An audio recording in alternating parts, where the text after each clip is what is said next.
Hey guys, tonight we're stepping into one of the most meticulously engineered con jobs in American marketing history. The moment tobacco companies decided that what women really needed was a cigarette instead of lunch. Not a diet book, not a doctor, not a piece of sensible advice from anyone with a functioning conscience. A cigarette, a slogan, and a man who kept a drum on his desk. If you're one of you watching right now, take a moment to like the video and subscribe, but only if you enjoy this kind of calm, methodical forensic accounting of how an entire industry looked at women's bodies and saw a market opportunity. A huge thank you to everyone who suggested this one. You have genuinely excellent taste, which is more than can be said for a 585 calorie grapefruit diet. Drop a comment telling me where you're listening from and what time it is for you, and maybe tell me what you'd reach for instead of a lucky strike, because statistically some of you are going to say candy, and honestly, correct. Dim the lights. Switch a fan on for some soft white noise. Settle into the pillow and let your shoulders drop. The decade we're entering ran cold on purpose, and the room next to you should run warm in protest. Have you ever wondered what it looked like when an entire industry decided the cure for hunger was a product that causes cancer? How a Freudian psychoanalyst sat in his consulting room and sketched out the phallic logic of cigarettes on letterhead and thought, yes, this is the one. What actually happened on Easter Sunday, 1929, when debutantes lit cigarettes in unison on Fifth Avenue, while pre-planted journalists already had the phrase "torches of freedom" written in their notebooks? Did 20,679 physicians actually say anything, or did someone just type a very confident number? The bathroom scale, when did it arrive on the tile floor like a small white judge, and who let it in? Could you survive a week on grapefruit, one egg, and the knowledge that Clara Bow existed?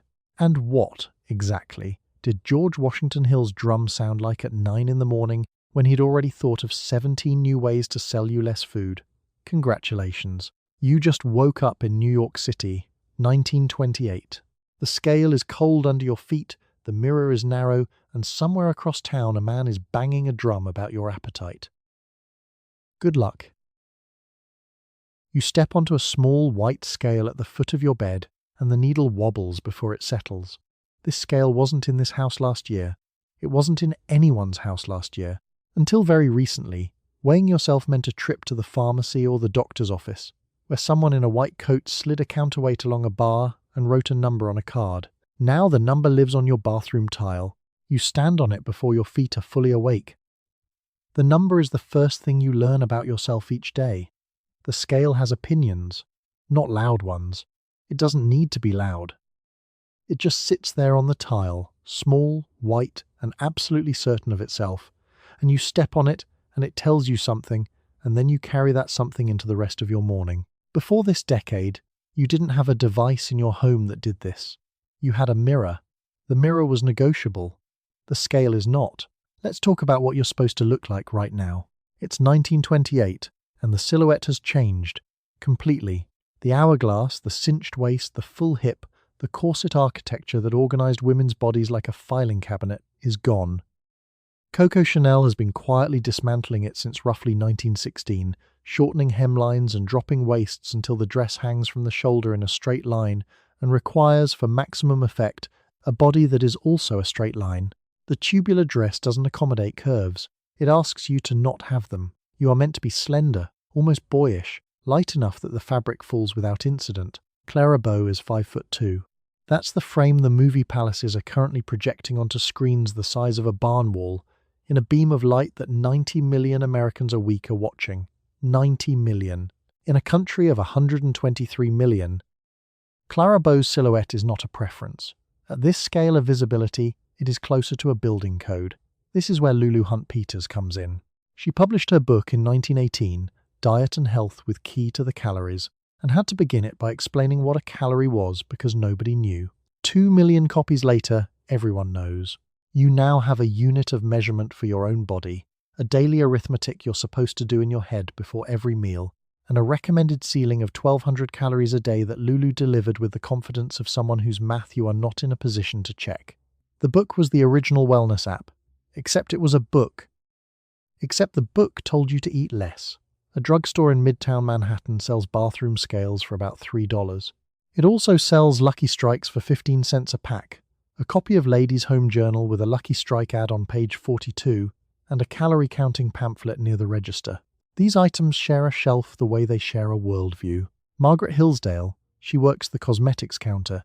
She has very good posture, because she's been told it helps, picks up the journal on her lunch break, and the ad and the article are on facing pages, as though someone planned it. Someone did.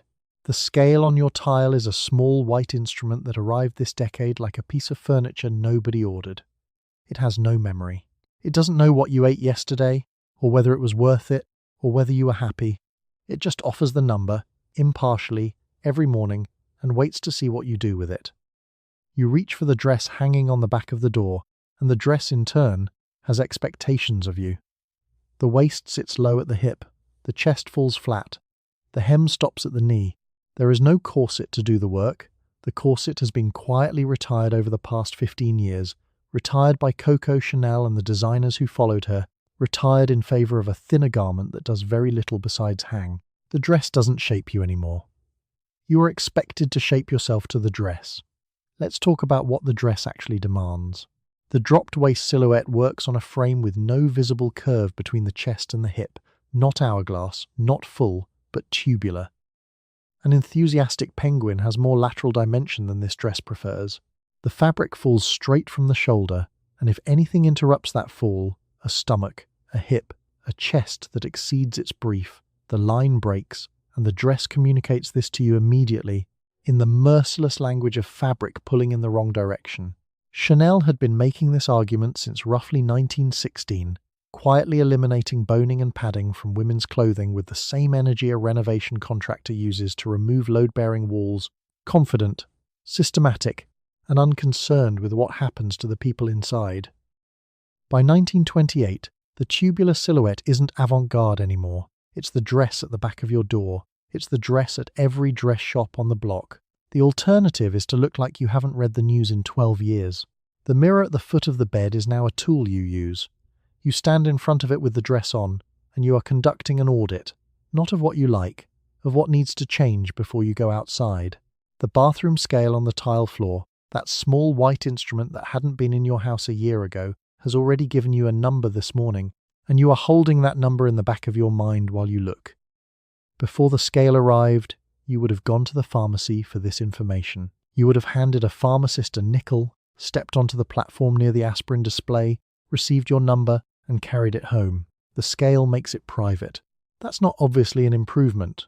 Meanwhile, Clara Bow is 5'2" and occupies more psychic space than the city block the theatre sits on. She appears in that single beam of projector light, and the entire audience recalibrates.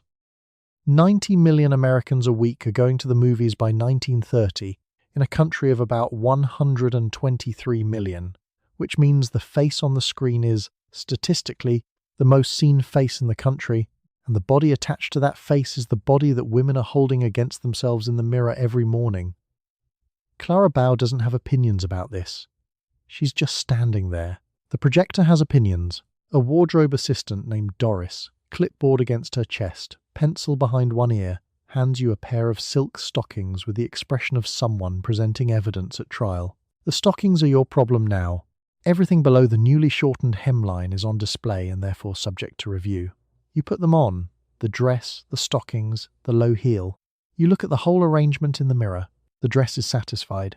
You are less certain. Of course, Joan Crawford is simultaneously on a diet that would qualify as a medical event in any other decade. The specifics vary depending on which magazine you read and which month, but the broad outline is very little, very precisely, with extraordinary self-control described as though it were a personality trait rather than a caloric restriction. The dress has no comment on this. The dress is already hanging on someone else's door, waiting. You stand in the kitchen at 7:30, and there is a plate available to you. There is bread. There is butter. There is on the counter half a grapefruit a friend has recommended as a complete morning meal. You do not sit down. The book on the shelf above the sink tells you that you require 1,200 calories per day for weight loss. And the book was written by a doctor named Lulu Hunt Peters in 1918, and roughly 2 million American women have already taken her advice. You leave the plate where it is. Lulu Hunt Peters had to begin her book by explaining what a calorie was. Not because the concept was new, it had existed in nutritional science for decades, but because no one had aimed it directly at American women before. In plain language, in a book you could buy at a drugstore for 60 cents. She introduced the idea that food was a unit, that you could count it. That weight was, essentially, an arithmetic problem with an obvious solution. The book sold 2 million copies. The bread on your counter disagrees with all of it. Let's talk about the grapefruit. It appears in nearly every diet framework of the late 1920s, always in the same position. First, alone, declarative. The Hollywood 1-8-day diet, allegedly traced back to someone in proximity to an actual film studio, gave you roughly 585 calories a day. Grapefruit, eggs, very little else. The grapefruit doesn't complain about this arrangement. It just sits there on the counter, tart and self-satisfied, radiating the quiet confidence of a food that has never once been accused of excess. Meanwhile, a woman named Miriam Stokes lifts the grapefruit with both hands, cuts it in half with a single deliberate stroke, and sets the knife down parallel to the plate. She does this every morning. She has developed a kind of ceremony around the grapefruit, the way you develop ceremony around anything you are not sure you believe in. The bathroom scale, which you've had for less than a year, waits on the tile. Before this decade, you weighed yourself at the pharmacy, under fluorescent light, next to the aspirin, while a clerk pretended not to watch. Now the scale is yours. It is white. It is small. It has an opinion every single morning, and the opinion is numerical, and you are expected to take it seriously. The scale arrived in the American home as a consumer product, not a medical device, not a pharmacy fixture, just a thing you could purchase and install in your own bathroom and consult privately, daily, in your bare feet, before the house woke up. Nobody forced you to buy one. You bought one anyway. Lulu Hunt Peters sold 2 million copies of a book at 60 cents apiece at the drugstore counter, next to the headache powders. She didn't invent the calorie. She didn't invent the diet. She invented the habit of counting, and she sold it at the drugstore, and by the time the bathroom scale arrived in your home, you already had the framework to use it. 1,200 calories. That's the number. The bread sits there on the counter, flat, patient, and quietly accusatory, which is why it is still sitting there and you are not. Of course, the book didn't account for what you're supposed to do at 11 in the morning when the arithmetic runs out and the hunger doesn't. Peters was a physician, not a magician. Her arithmetic was correct. What she couldn't solve was the gap between the number and the hour, the specific long stretch between a half grapefruit at 7:30 and whatever small, carefully chosen thing you've agreed to permit yourself at noon. That gap needs filling with something. The question is what? The answer, in 1928, is arriving by mail. It is arriving in Ladies' Home Journal and Vogue and McCall's. It is a Lucky Strike advertisement, and it has a suggestion. The suggestion is simple and it is confident, and it is printed in clean serif type next to an illustration of a woman who looks like she has never once found herself standing in a kitchen at 7:30, uncertain about bread. The suggestion is, reach for a Lucky instead of a sweet. The ad doesn't say what to do about breakfast, it says what to do instead of breakfast. That is a different thing, and someone spent a great deal of money to make sure you didn't notice the difference. You light a cigarette before breakfast because the magazine on the side table told you that this was the modern way to manage hunger. The match scrapes once, twice, and catches. You draw the smoke into your lungs and feel a small chemical adjustment occur in the lining of your stomach, although you do not know that this is what is happening. What you know is that the urge to eat the toast you did not toast becomes slightly easier to ignore. The cigarette has a name. The name is Lucky Strike. The cigarette between your fingers is doing concrete work. Nicotine hits your hypothalamus, the part of your brain that manages hunger signals, and tells it to quiet down. Your resting metabolism ticks up somewhere between 7 and 15%. You burn slightly more doing nothing than you did yesterday when you were doing the same nothing. The cold toast on the plate beside you, untouched, is the evidence. Small, white, and entirely uninterested in your morning. Smokers run about 4 to 7 pounds lighter than non-smokers on average. This is real. The cigarette is, in a narrow and deeply unfortunate sense, working. Hill is the president of the American Tobacco Company, and he keeps a drum on his desk, which he uses for emphasis during advertising meetings the way other executives use laser pointers, except with more noise and considerably more conviction. When a Lucky Strike slogan lands the way he wants it to, Hill hits the drum. The drum hits back. The meetings are reportedly exhausting. His ad man, Albert Lasker of Lord & Thomas in Chicago, takes the metabolic fact that nicotine suppresses appetite and turns it into a slogan that fits on a single line in Vogue magazine. Reach for a Lucky instead of a sweet. 6 words. Hill probably hit the drum. The slogan lands in Ladies' Home Journal, McCall's, Harper's Bazaar, and the Saturday Evening Post, basically every magazine in a dentist's waiting room. Except the dentist is also smoking. On the same page, sometimes, there is a calorie counting feature. The Lucky Strike ad and the diet column share the paper. They are not in competition.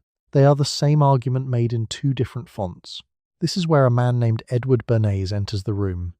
Bernays is Sigmund Freud's nephew, which he mentions often. He consults a psychoanalyst named A.A. Brill, who explains, on actual letterhead, in an actual consultation, that cigarettes are a phallic symbol of male power, and that marketing them to women as instruments of liberation would be psychologically effective. Bernays takes this information and gets to work. The result is April 3, 1929, Easter Sunday, 5th Avenue. Socially prominent women, paid, positioned, and briefed, walk down the parade route lighting cigarettes in unison. Bernays has already given the phrase to the journalists before the march begins. The journalists write torches of freedom into their copy. The women light up on cue. It is, in structure, a brand activation at Coachella, except it's Easter and the influencers are debutantes. A reporter named Bertha Hunt, who is, by a coincidence that is very much not a coincidence, Edward Bernays' secretary, issues the press release inviting women to join the march and light another torch of freedom. Nobody asks Bertha about this later. The phrase is already in the paper. Meanwhile, the physicians. A 1929 Lucky Strike advertisement states that 20,679 physicians have personally confirmed that Luckies are less irritating to the throat. No physician is named. No study is cited. 20,679 doctors, all anonymous, all apparently very enthusiastic. 20,000 5-star reviews, every one of them filed by a doctor too discreet to leave a signature. The Federal Trade Commission issues a cease and desist order that same year, one of the earliest federal regulatory actions against a tobacco health claim in American history. American Tobacco does not stop advertising. They adjust the language, the drum keeps going, you don't know about the drum, you finish the cigarette, the toast stays where it is, cold, and you consider this a small success. You walk 3 blocks to the drugstore because the pack of Lucky Strikes on your dresser has emptied overnight. The sidewalk is busy. There is a tobacconist on the corner, but the drugstore is closer, and the drugstore sells cigarettes now, which it did not do 12 years ago. Behind the counter, between the cough syrups and the headache powders, there is a small display rack of brands. The man at the register does not ask why a woman is buying cigarettes. 12 years ago he would have. The economy of the question has changed. The pack costs 15 cents. That's roughly what a pencil costs. A decent lunch costs more. You could spend 15 cents on a roll and a cup of coffee and be full until 3, or you could spend it on 20 cigarettes and not want the roll at all. Your hand goes to the cigarettes without consulting you about it. Let's talk about what else is in this drugstore. There's a scale near the back wall, coin-operated, white enamel, about the size of a small ottoman. It arrived in drugstores before it arrived in homes. For most of your mother's life, if she wanted to know how much she weighed, she had to come somewhere like this and pay for the information. The scale is new enough that it still feels like a statement to step on it. You step on it. The needle settles. The number it gives you is not the number the magazines have recently suggested you should be. The magazines have opinions. Vogue has opinions. Ladies' Home Journal has very strong opinions. A Lucky Strike ad ran in Ladies' Home Journal last month next to a calorie-counting feature, both of them on the same page, in the same light, sharing the same reader, which is roughly the equivalent of a gym posting its membership form inside a pizza box. The ad showed a woman with excellent cheekbones holding a cigarette away from her body at a careful angle, as if the cigarette were a piece of good jewellery. Below her, the slogan. You know the slogan. Everyone knows the slogan. Miranda Chen, a salesgirl at Wanamaker's who buys her cigarettes at this same counter 3 times a week, has started skipping the roll entirely. She holds her cigarette the way the woman in the ad holds hers, not quite smoking it, almost presenting it. She has lost 6 pounds since March. She mentions this the way people mention a promotion. The 6 pounds are a credential. Of course, the women pushing back are already organised. In Zion, Illinois, a women's club drew up a petition in 1929 asking local businesses to pull the Lucky Strike posters from their windows. Every name signed by hand. They mailed it. American Tobacco received it, read it, and responded by purchasing more advertising space in those same zip codes. The petition made the campaign larger. The women of Zion had accidentally bought Lucky Strike a news cycle. A clerk at the FTC types the cease and desist order on a single sheet over the physician claim. 20,679 doctors. None of them named, none of them available for comment, because they did not exist as a list so much as a number someone had decided sounded medical. The ruling came down. American Tobacco adjusted the language and kept running ads. The American Medical Association did not take a formal position on smoking until 1954. The FTC moved on. The drum on Hill's desk, wooden, taut, and reliably enthusiastic, kept going. You put the 15-cent pack in your coat pocket. The man at the register drops your nickel change on the glass without looking up. Outside, the sidewalk is still busy. A woman passes you lighting up mid-step, tucking the match into her palm against the wind. She doesn't break stride, neither do you. It's a small gesture. It has been very carefully engineered to feel like it isn't. You stand in front of a small enameled machine in the lobby of a midtown hotel, and you slip a coin into a slot designed by an engineer somewhere in Cleveland. Inside the machine, a mechanism rotates and a pack of Lucky Strikes drops into a tray. There is no clerk involved. There is no conversation to be navigated. The hotel installed the machine 2 years ago, and the restaurant installed one this spring, and the next time you look up there will be one in the train station as well. The transaction takes about 4 seconds. This is the point. There's no moment where you reconsider. A pharmacist might have raised an eyebrow, or at least counted your change slowly. The machine doesn't raise anything. The machine simply accepts the coin and dispenses the product, the way a very efficient business partner might, one who is silent, tireless, and absolutely uninterested in your morning. The hotel lobby machine is essentially the original one-click checkout. The inventor did not consider this a problem. Let's talk about who's buying. It's 1928, and you're a clerical worker. You make about $17 a week. A pack of Lucky Strikes costs 15 cents, which is the same price as a pencil, which is the same price as a single copy of the Saturday Evening Post, which this month contains an ad for Lucky Strikes on page 43.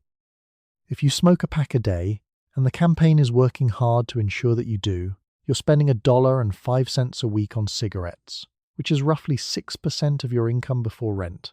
The math is not complicated. The math is also not the point. The point is appetite. Specifically, the management of it. The Lucky Strike campaign didn't invent the physiological effect.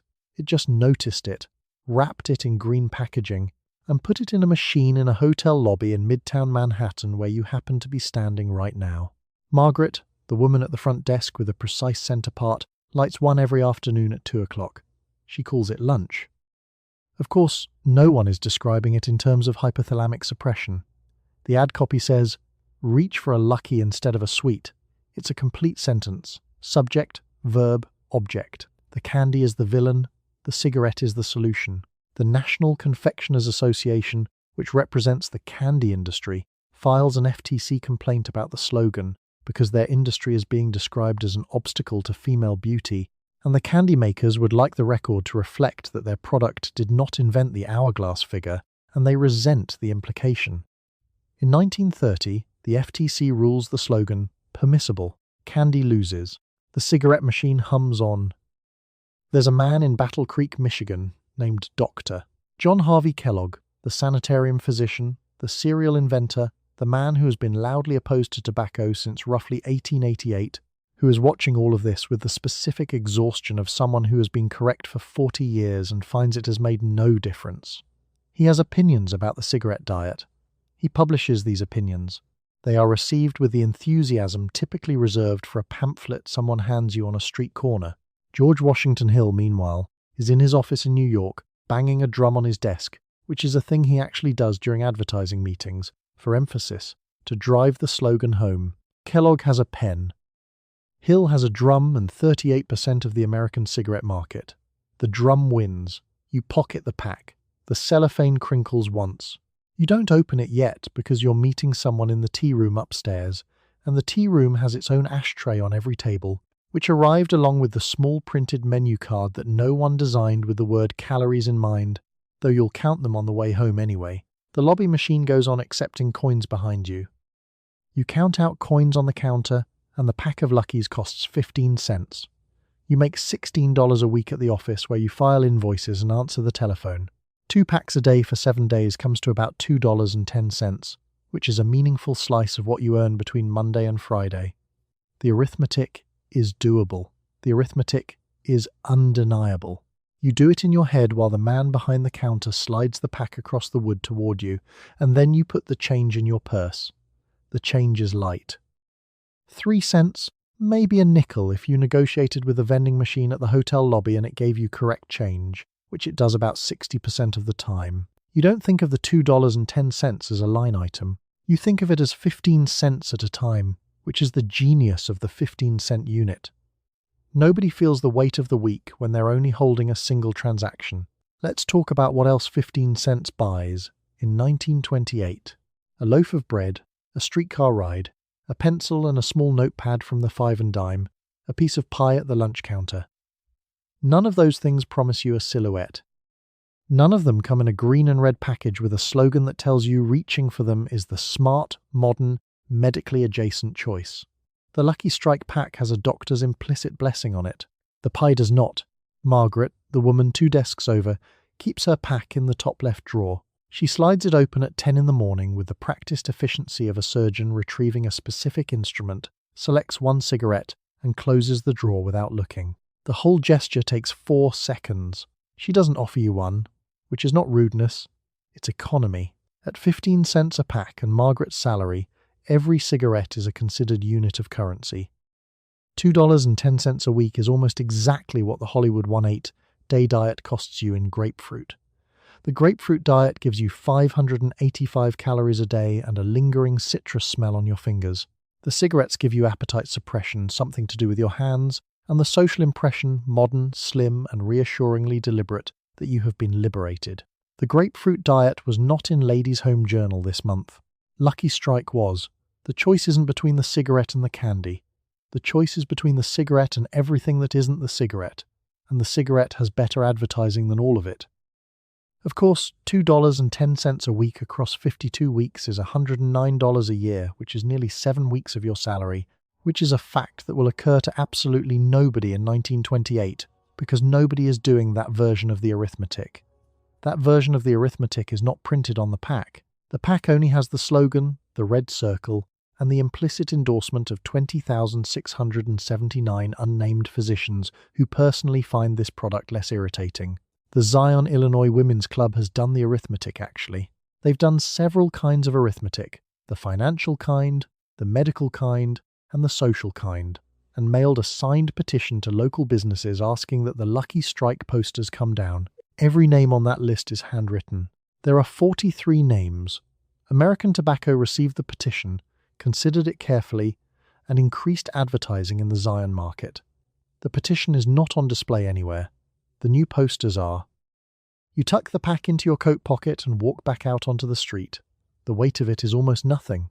15 cents of cardboard and tobacco, which costs less than the lunch you skipped and slightly more than the candy bar you were going to have before you thought better of it.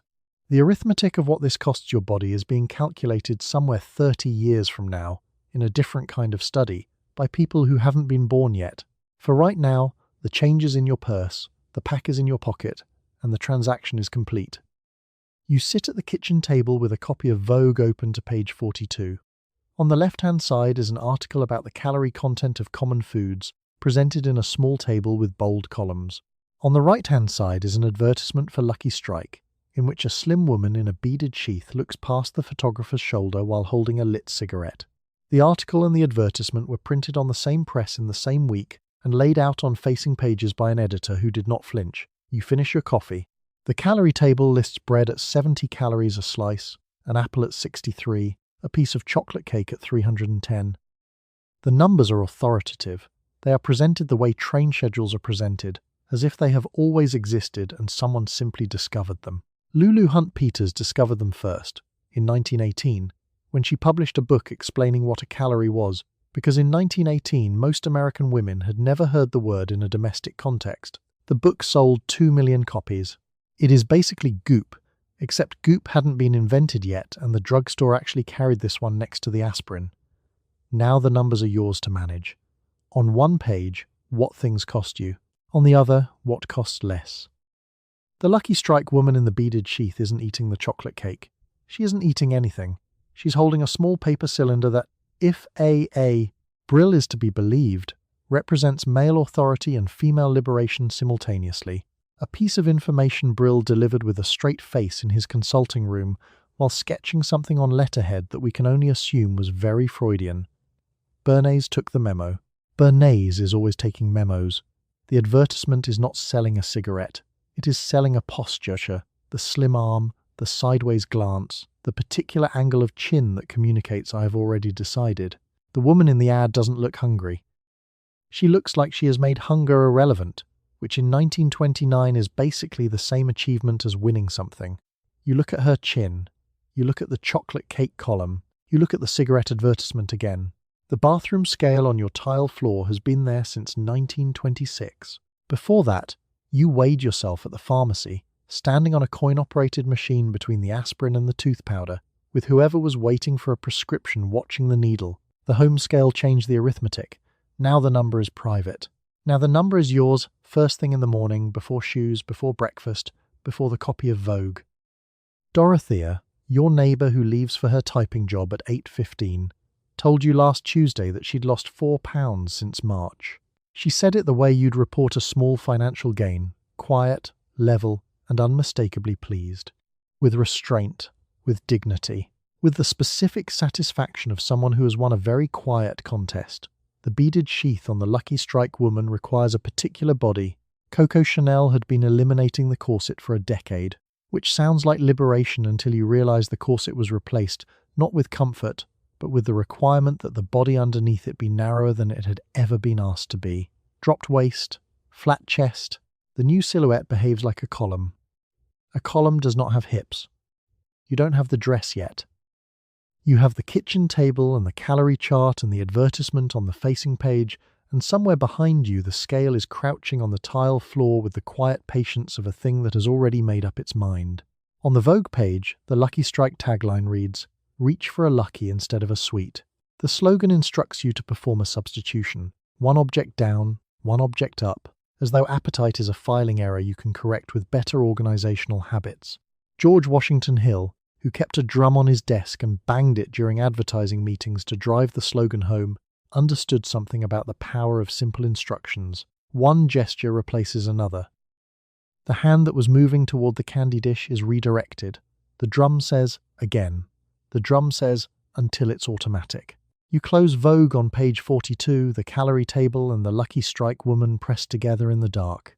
You don't reach for a cigarette. You don't reach for a sweet. You stand up, rinse your coffee cup, and leave the kitchen the same weight you entered it, which is the same weight as yesterday, which the scale has already confirmed is not quite where you'd like it to be. You take down the book from the shelf. The book is called Diet and Health with Key to the Calories. The author is a doctor named Lulu Hunt Peters, who wrote it in 1918 and watched it become the first American diet bestseller of all time. The first chapter explains what a calorie is, because in 1918 most American women did not know.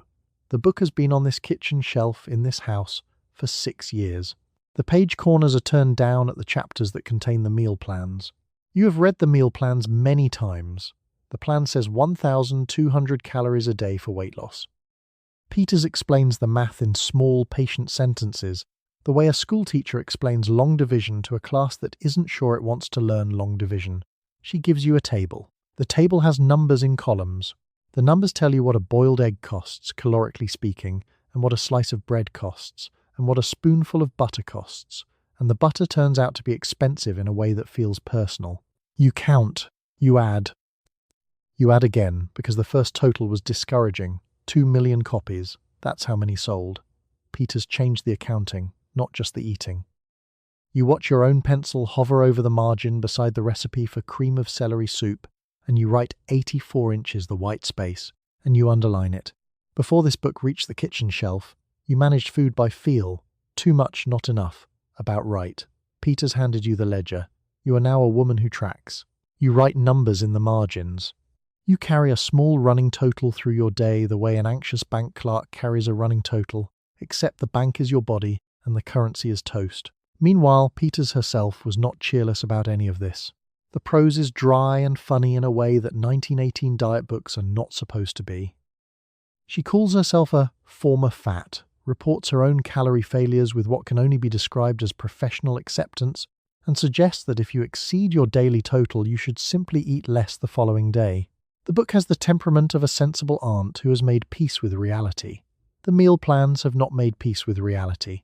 The meal plans want 1,200 calories, and they want them cheerfully. Now, it's 1928. The book is 6 years old on your shelf, and the Lucky Strike campaign has just launched in Vogue on the opposite page from a feature about slimming. The cigarette is doing something, not something safe, but something. Dorothy Hollis, who works the reception desk at a law firm on Michigan Avenue and eats lunch at her desk because lunch hours were shortened in March, sets Peter's book open to page 41 and eats half a hard-boiled egg while reading the column about metabolism. The egg is small, salted, and faintly accusatory. She has not eaten the other half. She is considering it. Then she lights a cigarette instead and closes the book on the egg, which is still there on the waxed paper. You set the book down on the tile beside the bathroom scale, and the pack of Luckies is on the basin behind you, and the three of them sit in a small triangle on the floor. They all measure you. The scale gives you a number. Peters tells you what the number should be. The cigarette tells you how to keep it there. Lulu Hunt Peters typed her chapters in 1918 on a doctor's typewriter in Los Angeles. George Washington Hill struck his drum once on a desk in a Chicago boardroom in 1928. A. Brill, the Freudian analyst, drafted his appetite suppression brief on American tobacco letterhead in a consulting room on West 70th Street. None of the three signed each other's letters. They didn't need to. The egg is still on the waxed paper. Dorothy has moved on. You read about a diet attributed to movie stars in a magazine article that does not name a single one. The diet runs for 18 days. The diet permits grapefruit, eggs, Melba toast, black coffee, and very little else, and the total daily intake is roughly 585 calories. The article presents the diet without warning labels. The article presents the diet as if it were a normal pursuit. You consider it over breakfast, which today is half a grapefruit and a cup of black coffee, and you do not yet decide either way. The grapefruit is doing its best. It is tart and cold, and the juice runs down your wrist no matter how carefully you section it, and it has approximately 40 calories, which is not nothing but is also not breakfast. The egg is boiled. The egg is always boiled, because there is something about a boiled egg that feels efficient, a complete protein delivered in a tight, self-contained package, no butter required, the egg quietly managing itself on the saucer like a very small, oval employee. The Melba toast has the structural integrity of a dried leaf and roughly the same caloric contribution. The plate looks meager, neat, and quietly disciplined. The diet has no clear origin. No one is entirely sure. The attribution to Hollywood is load-bearing. The diet needs a glamour address to function, but no studio issues it, no star claims it on the record, and no physician signs it. It circulates the way rumors circulate, which is to say rapidly and without documentation. It appears in women's magazines, in beauty columns, occasionally in the same issue as a Lucky Strike ad, one page away from a physician endorsement for cigarettes, which is the kind of editorial adjacency that the 1920s did not find alarming. 585 calories is not a diet. 585 calories is what a labourer eats at lunch. Clara Bow weighs approximately 110 pounds at 5 feet 2 inches, and somewhere between her face on the screen and your face in the mirror, the math has been decided for you without your input. The Movie Palace does this every week. 90 million Americans attend the cinema by 1930, in a country of 123 million, and the projector light frames Clara in a single beam, which makes her silhouette the national silhouette by Tuesday morning. A researcher named Margaret Holt, who surveys women's magazines professionally and joylessly, clips and files every diet that appears between 1926 and 1931. She notes the same structural feature across all of them. The diet has a length, the diet has a permitted food list, and the diet has an implicit promise. And none of those three things are ever supported by a named authority. The Hollywood 18-day diet doesn't say who authorized the 18 days. 18 is a number that sounds considered. It is not a round number. Round numbers are for amateurs. The grapefruit, meanwhile, has opinions. It is the anchor ingredient of every respectable starvation program of this decade, appearing in the Hollywood diet, in spa menus, in the earliest outlines of what will eventually become the grapefruit diet proper. Nobody explains why grapefruit. The grapefruit simply shows up, acidic and non-negotiable, already holding a position of authority it has not earned and will not relinquish for 40 years. Of course, you're also smoking. The cigarette after the grapefruit is the second course. This is not a joke. It is a documented morning routine described in letters, in diaries, in advice columns that treat the cigarette the way a later century's advice column will treat skipping breakfast on purpose, calling it 18 hours without food, which has not yet become a slogan. The nicotine does something real, in a way the magazine cannot quite admit, and you have no way to measure. The ad men did not invent this. They simply noticed it, priced it at 15 cents, and ran it in vogue. The 18 days end. You've lost some weight. The weight comes back, because 585 calories is a negotiating position your body does not accept long term, and your body has been negotiating longer than American Tobacco's been advertising. You pick up the magazine again. There is a new diet. It also references Hollywood. It also does not name anyone. You read the slogan in the newspaper, on the side of a streetcar, in the back of every magazine you open. The slogan is 6 words long. The slogan is an instruction. Reach for a lucky instead of a sweet. The slogan was designed by Albert Lasker at the Lord & Thomas Advertising Agency in Chicago, working with the president of the American Tobacco Company, a man named George Washington Hill. The slogan does not suggest. It tells you which hand to move and what to put in it. You have already moved your hand once today. George Washington Hill has a drum on his desk, not a small drum. A marching band drum, kept in his office at American Tobacco for emphasis during advertising meetings, which he uses the way a conductor uses a baton, except louder and with more cigarettes involved. When Hill decides a slogan is correct, he bangs the drum. When the slogan is not yet correct, he bangs the drum. The drum is his primary editorial note. Every person in the room understands this. The drum has been there long enough that it has a position on most major marketing decisions. Albert Lasker is in Chicago running Lord & Thomas, one of the largest advertising agencies in the country. Hill is in New York. Between them, in 1928, they build the Reach for a Lucky instead of a Sweet campaign and place it in Ladies' Home Journal, Vogue, McCall's, Harper's Bazaar, and the Saturday Evening Post, which is basically every magazine in a dentist's office, except the dentist is also smoking. Lucky Strike's market share is sitting at roughly 14% in 1925. By 1930, it's at approximately 38%. The slogan does some of this. The slogan does a lot of this. Now, the physicians. A 1929 Lucky Strike advertisement states, in clean, confident print, that 20,679 physicians have personally confirmed that Luckies are less irritating. 20,679 physicians. None of them are named. There is no study cited. There is no institution listed. There are simply 20,679 physicians, standing just off screen, deeply satisfied with Lucky Strike cigarettes, anonymous, agreeable, and reliably unanimous, all of them nodding in a way that cannot be verified. It's a Yelp page with 20,000 reviews and 0 usernames. The Federal Trade Commission issues a cease and desist order against American Tobacco in 1929, one of the earliest federal regulatory actions on an advertising health claim in American history. American Tobacco removes the specific number. The general warmth toward physicians continues. The candy industry is not quiet about any of this. The National Confectioners Association files an FTC complaint over the slogan itself. In 1930, the FTC rules the slogan permissible, but notes that specific defamatory claims about candy are actionable. The candy industry takes this as a partial victory. American Tobacco takes it as a full victory. The slogan stays, a woman named Margaret Schaefer, who runs the Zion, Illinois Women's Club petition drive, has already mailed a list of signatures to local businesses asking them to take the Lucky Strike posters down.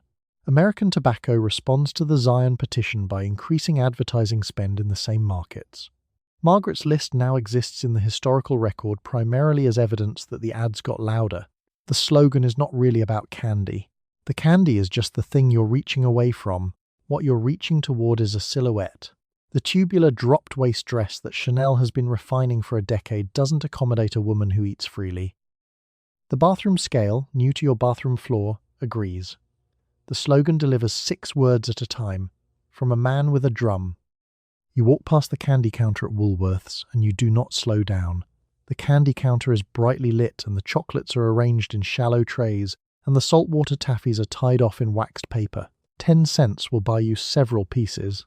You feel the small pull of sugar that arrives at 4 in the afternoon and you keep walking. The slogan in the magazine told you what to do. There is a pack of Luckies in your handbag, between the lipstick and the small leather notebook in which you write the day's numbers. The numbers are new. Not the numbers themselves. You've always had a general sense of your body, but the practice of writing them down, of assigning a figure to what you ate and what it cost you. Lulu Hunt Peters did that. In 1918, she published a book explaining, from the first chapter, what a calorie was, because in 1918 most American women did not know what a calorie was and needed to be told. She sold 2 million copies. The book is basically goop, except the goop hadn't been invented yet and you could buy the book at the drugstore next to the aspirin. Peters said 1,200 calories a day. The notebook says you had 847 yesterday. You are doing well. The bathroom scale on the tile floor at home is also new, not a year old. Before it arrived, you weighed yourself at the pharmacy, standing on a coin-operated platform near the prescription counter while the pharmacist pretended not to notice. The scale is white enamel with a small red needle, and it sits on the tile like a small white authority figure that has strong opinions about Tuesday. You stand on it in the morning before breakfast, because standing on it after breakfast produces a number the scale considers unacceptable. The scale does not say this. The needle says it. The cigarette nudges the dial on your hunger, a fact the doctors at Harvard will only measure half a century later. You don't know the dial exists. You just know you don't want toast. The Lucky reaches the small place behind your forehead where wanting a caramel lives, and it tells that place to stand down. Smokers in this decade run about 4 to 7 pounds lighter than non-smokers on average. This part is real. The cigarette is genuinely doing something to your appetite. It is also doing other things, which the ad in Ladies' Home Journal does not mention, and which the 20,679 unnamed physicians did not address, but the hunger part is accurate. The Lucky Strike knows what it's doing. It has always known. The Hollywood 1-8 day diet is also circulating this year, in case the cigarette isn't enough. Someone has printed it on a card. The card says, grapefruit, eggs, and very little else, for 18 days, at approximately 585 calories per day. It is allegedly what the movie stars eat. Clara Bow is 5'2", and the camera finds her in a single beam of projector light in a movie palace the size of a cathedral, and 90 million Americans are going to the cinema by 1930 in a country of 123 million, and Clara Bow's collarbones are visible from the third row. The card does not say whether Clara Bow is also smoking. She is also smoking. Margaret Ellison, a floor supervisor at a dry goods company on West 34th, sensible shoes, a talent for arithmetic, pulls out her pack at 4:30 near the fire door. She taps one out with the practiced authority of someone who has been doing this for 8 months. She holds it the way the magazine shows, between the first and second finger, angled slightly outward. The hunger doesn't leave entirely. It moves to the background and becomes something smaller, like a note someone left you that you don't have to answer right now. The pack costs 15 cents at the hotel lobby vending machine, same as a pencil, same as a candy bar, and considerably less than the candy bar's consequences according to the slogan. A working week runs you somewhere between $1 and $2 in tobacco against a clerical wage of 15 to 20. The arithmetic is uncomfortable, but the notebook is right there if you want to check it. You don't check it. The needle on the bathroom scale moved left this morning. Left is the direction of less. Less is correct. You light a cigarette after dinner, and the magazine article you read this morning had a phrase for the gesture you have just performed. The phrase was, oral satisfaction. The magazine page prints the phrase in italics next to a drawing of a woman in profile, because the man who wrote the ad has been reading Vienna's most fashionable doctor, and assumes you have too. You did not know your hand was satisfying an oral need. You thought it was just smoking. The advertisement has decided, on your behalf, that the cigarette is occupying the place where a piece of cake might otherwise have gone. The man responsible for this decision is Edward Bernays, and he arrived at it scientifically. He consulted a psychoanalyst named A.A. Brill, who sat in his consulting room on West 88th Street and said, with full professional seriousness, that the cigarette is a phallic symbol of male power and that marketing it to women as an instrument of liberation would be effective. Bernays wrote this down. Then he billed a client. The man with the notepad was calm, certain, and entirely uncontradicted. The stunt was planned within the week. On Easter Sunday, April 3, 1929, a group of socially prominent women walked down Fifth Avenue in the Easter parade and lit cigarettes in unison. Bernays had paid them to do this. He had also pre-briefed journalists who had the phrase "torches of freedom" written in their notebooks before a single match was struck. The stunt was a brand activation before brand activations existed, which is basically Coachella, except it's Easter, and the influencers are debutantes, and everyone's lungs are getting a head start on a problem that won't have a name for another 30 years. The phrase "torches of freedom" did not come from the women. Nothing about this came from the women. Bertha Mintz, one of the paid participants, lit her cigarette with the composed expression of someone who had been told exactly what the gesture meant and had decided to do it anyway. The reporters wrote what they had already agreed to write. The photographs ran. The cigarette became, in the space of one Easter morning, a symbol of something it had not been the Saturday before. Of course, the symbol needed a slogan. George Washington Hill had one. Reach for a lucky instead of a sweet.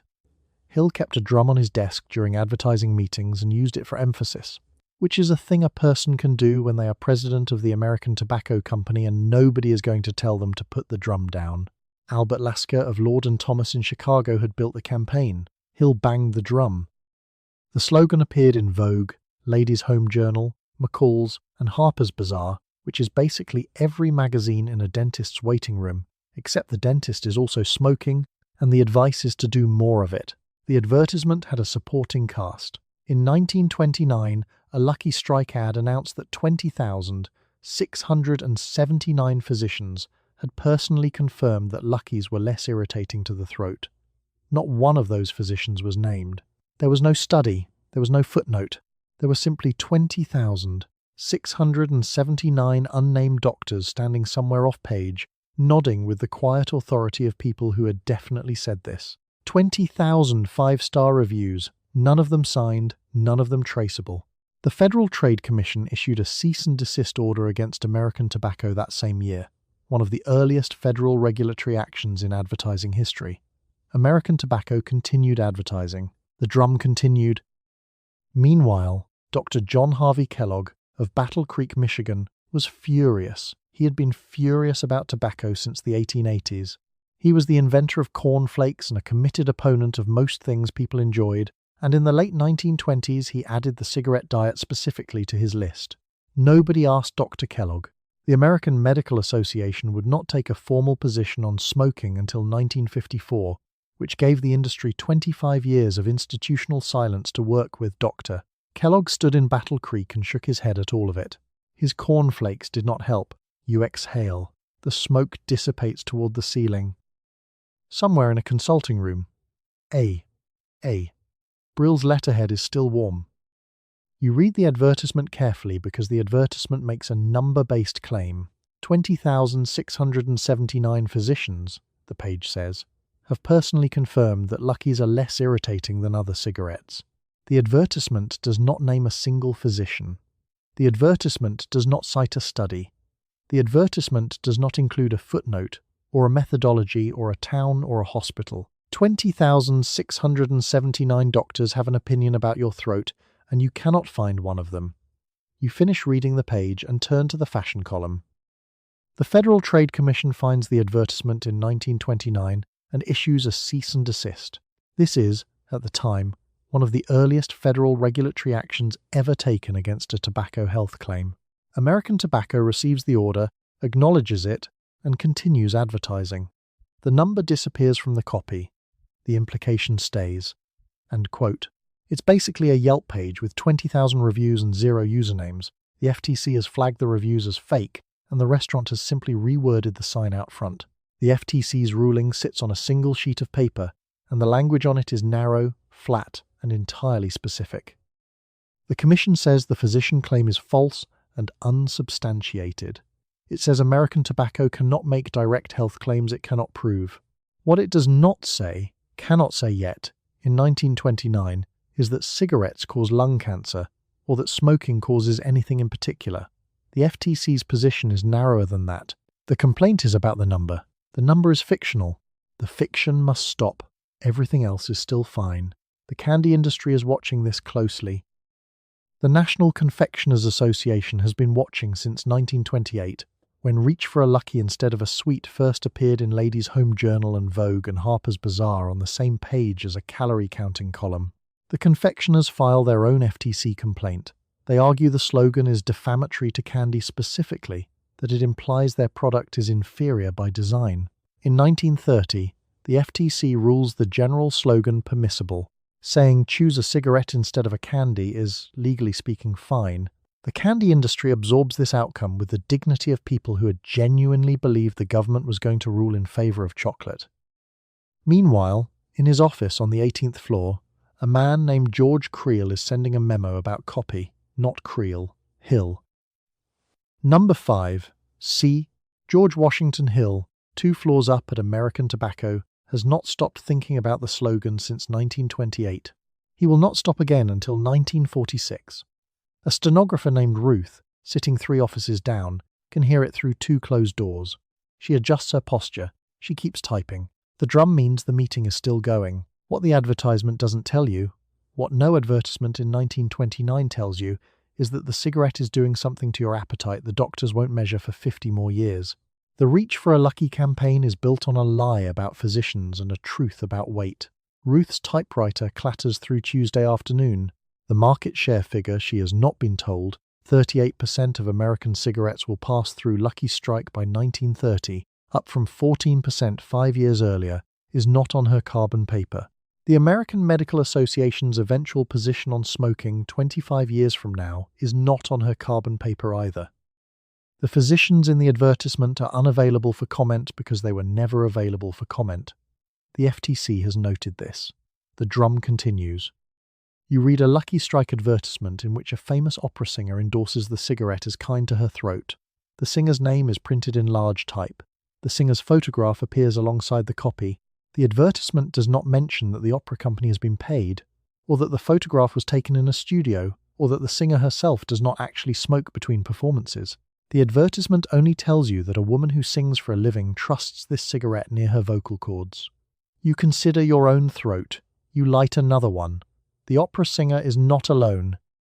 Lucky Strike runs testimonials from soprano Lucrezia Borri, from famous actresses, from women whose professions require their voices, their faces, or their general air of refinement to be publicly trusted. The logic is simple enough to follow. If someone paid to use her throat professionally will put this near it, it can't be doing what you're worried it's doing. The advertisement doesn't say that. It doesn't have to. You say it yourself, in your own head, which is exactly where Albert Lasker needed you to go. A testimonial in 1928 has no rules. There's no FTC disclosure requirement for paid endorsements. There's no fine print reading, compensated partnership. The soprano's quote appears beneath her photograph the way a friend's recommendation appears in a letter. Personal, unsponsored, warmly meant. A woman named Harriet Holbrook reads it over breakfast at the kitchen table in Cleveland, Ohio, sets down her coffee cup, and concludes that if Lucrezia Borri has made her peace with it, she probably can too. Harriet is not stupid. The ad is just better than stupid. American Tobacco pays for these testimonials carefully, not in cash left in envelopes, but in gifts, in invitations, in arrangements that are technically something other than a fee, which means they're also technically not a fee when anyone asks. The opera singer gets an evening gown, the actress gets a favourable mention, the photograph gets taken in flattering light. The whole transaction is the structural equivalent of a modern brand trip to Tuscany. Nobody signs anything that says endorsement, and somehow everyone comes back raving about the same product. Harriet turns the page. The doctors are on page 14, in white coats, looking grave, polished, and quietly certain. The soprano is on page 22, in pearls, looking amused. Together they answer the only two questions Harriet was actually asking, which were, is this hurting me? And is this the kind of thing a respectable woman does? The answer to both, according to the full-page spread in Harper's Bazaar, is apparently no and yes, respectively. In that order. On glossy paper, Harriet folds the magazine and finishes her coffee.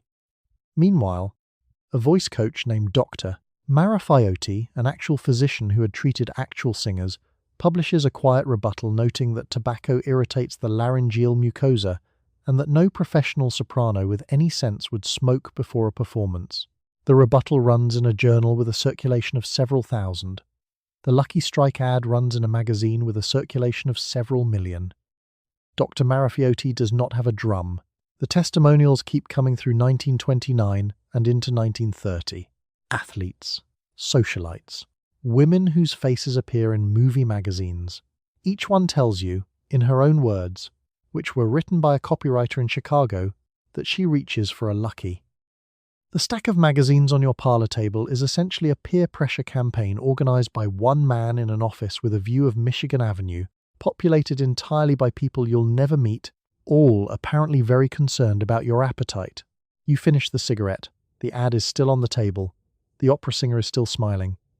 She will keep smiling, in that photograph, in that magazine, on that table, for as long as the paper holds. You sit on the examination table in the doctor's office, and the doctor weighs you on a beam scale identical to the one in your bathroom.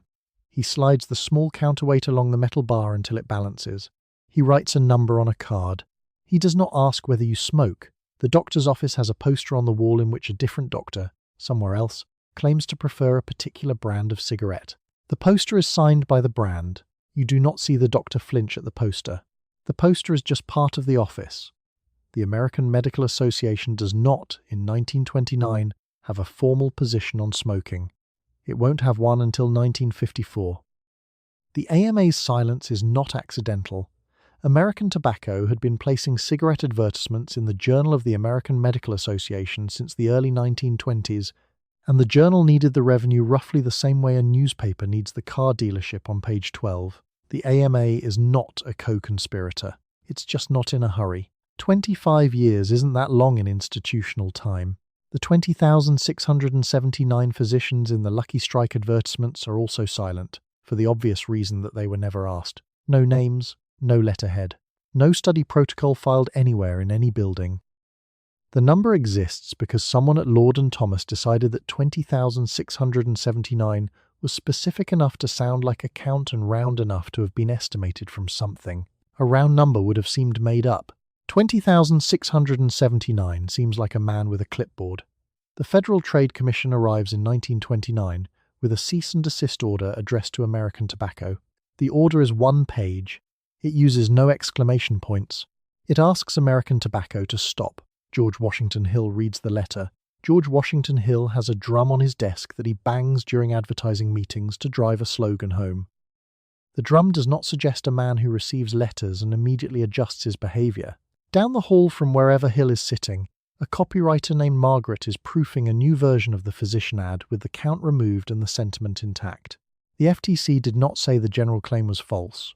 The FTC said the specific number was unsupported. The room between those two positions is large enough to run a national magazine campaign through, and American Tobacco does exactly that. Meanwhile, your actual doctor writes the number on your card and says nothing about the poster on his wall, because the poster is not his problem and your number is. He suggests you eat less starch. He does not suggest you smoke less. Nobody has handed him a pamphlet telling him to.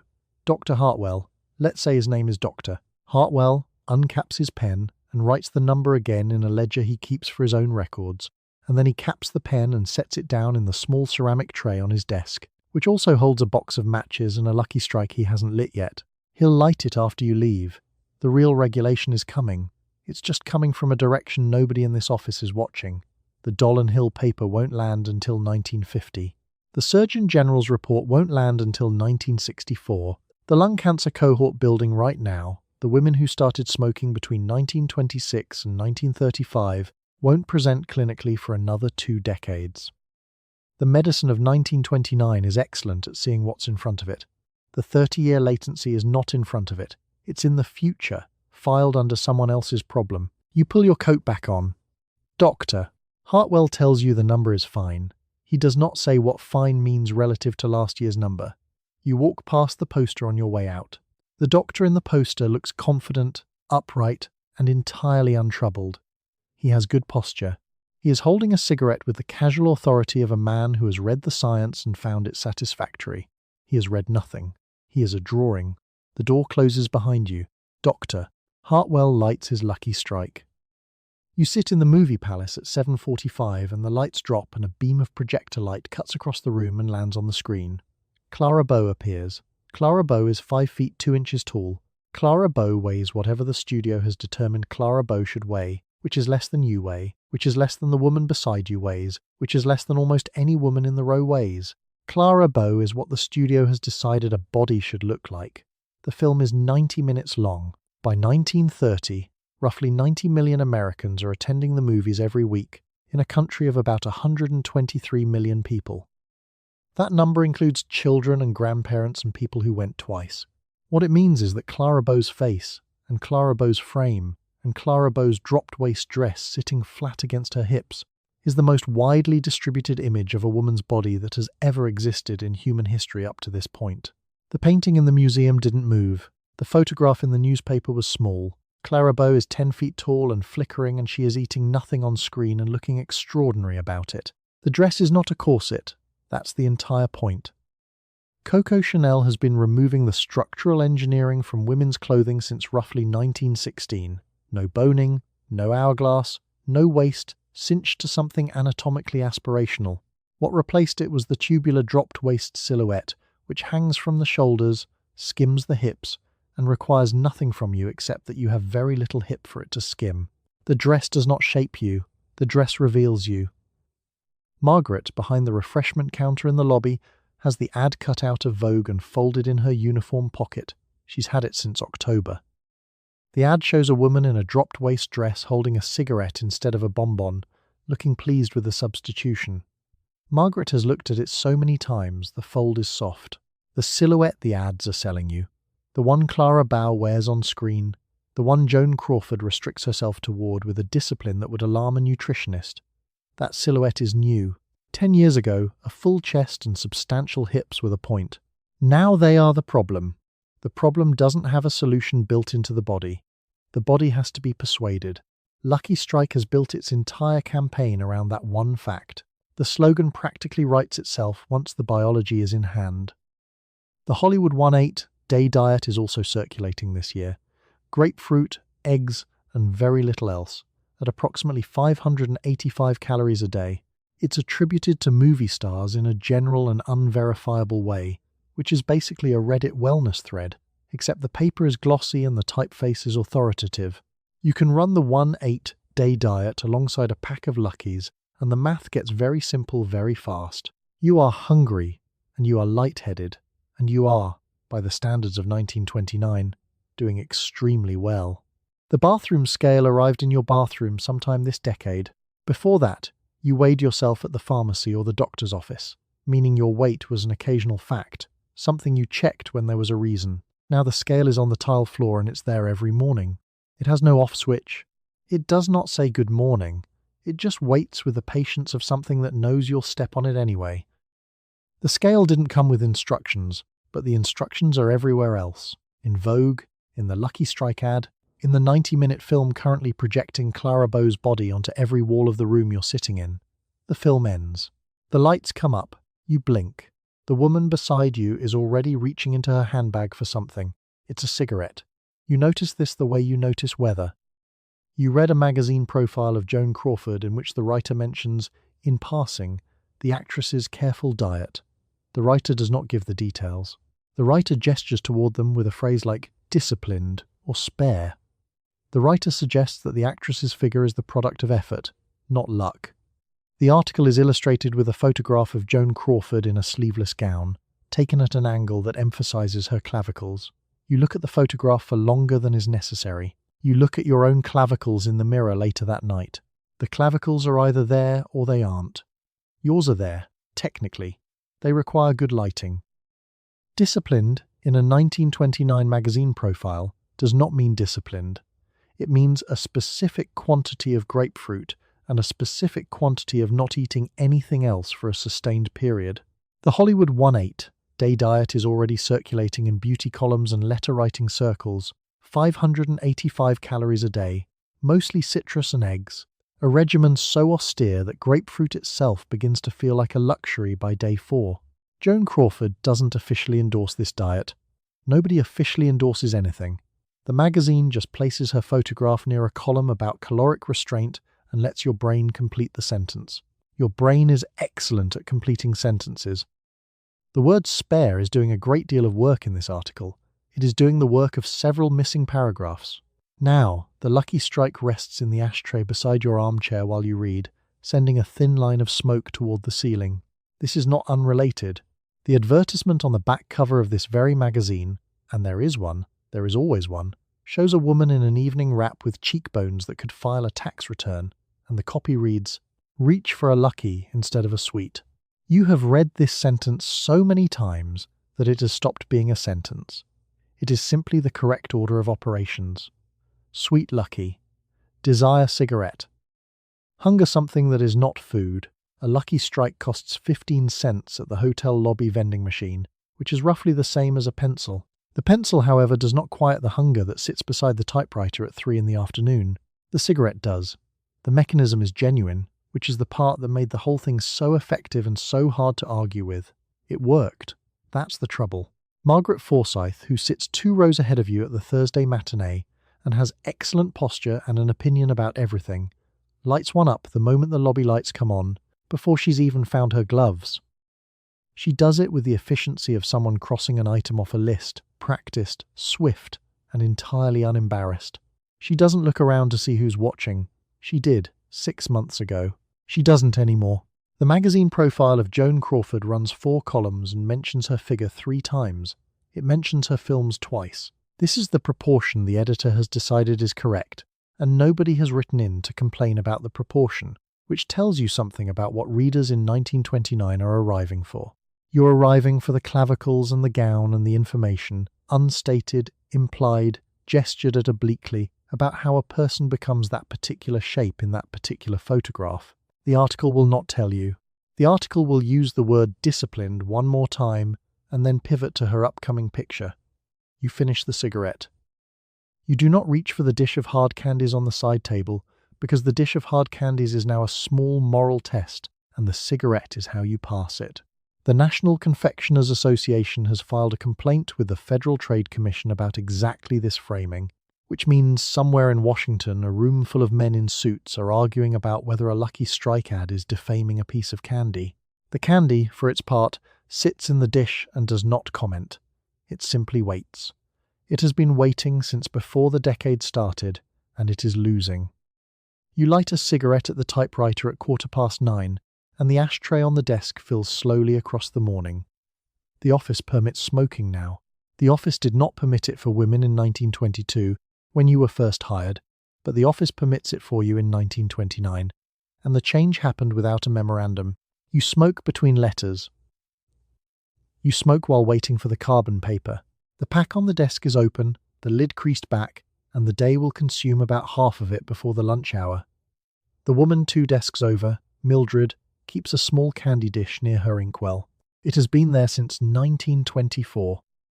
It is now, in 1929, a political statement, though Mildred doesn't know that and would find the idea exhausting. The Lucky Strike ads have been running in the magazines for a year. Reach for a lucky instead of a sweet. And the candy dish is the thing those ads are technically at war with. The National Confectioners Association has filed a complaint with the Federal Trade Commission. The candy dish does not know it is in a commercial dispute. It just sits there, full of wrapped caramels, radiating a kind of quiet patriotism. George Washington Hill runs the American Tobacco Company from a corner office, and he keeps a drum on his desk, an actual drum. He bangs it during advertising meetings when he wants to drive a slogan home. The speaker is also the company president, and there are no audience questions permitted. Albert Lasker at Lord and Thomas in Chicago writes the copy. Between the two of them, they have decided that the thing standing between Lucky Strike and the American woman is a piece of candy, and they intend to win. The 20,679 physicians ad ran last year, full page, 20,679 doctors, all agreeing that Luckies were less irritating. Not one of them named, no study attached, no clinic specified. 20,000 reviews and not one signature anywhere on file, except the product causes cancer and the FTC has already sent a cease and desist. American Tobacco did not stop advertising. They adjusted the wording slightly and continued. You didn't read the FTC filing, you read the ad. It was in Ladies' Home Journal, between a column on draping a proper tablecloth and a recipe for scalloped potatoes. The physicians looked convincing in the typeface. Typeface was doing a lot of heavy lifting in 1929. The bathroom scale arrived in the house about 18 months ago. Before that, you weighed yourself at the pharmacy on a coin-operated machine, which meant your weight was a periodic fact rather than a daily one. Now the scale lives on the tile floor of the bathroom and it knows things about you every morning before you've had coffee. The number it gives you is not a neutral number. It is a number that belongs to an era in which Clara Bow exists, in which Coco Chanel has eliminated the corset and introduced the dropped waist, in which the tubular silhouette has precisely no room for the body you ate your way into last Christmas. Smokers average 4 to 7 pounds lighter than non-smokers. The ad found a real lever, pulled it cleanly, hard, and without apology.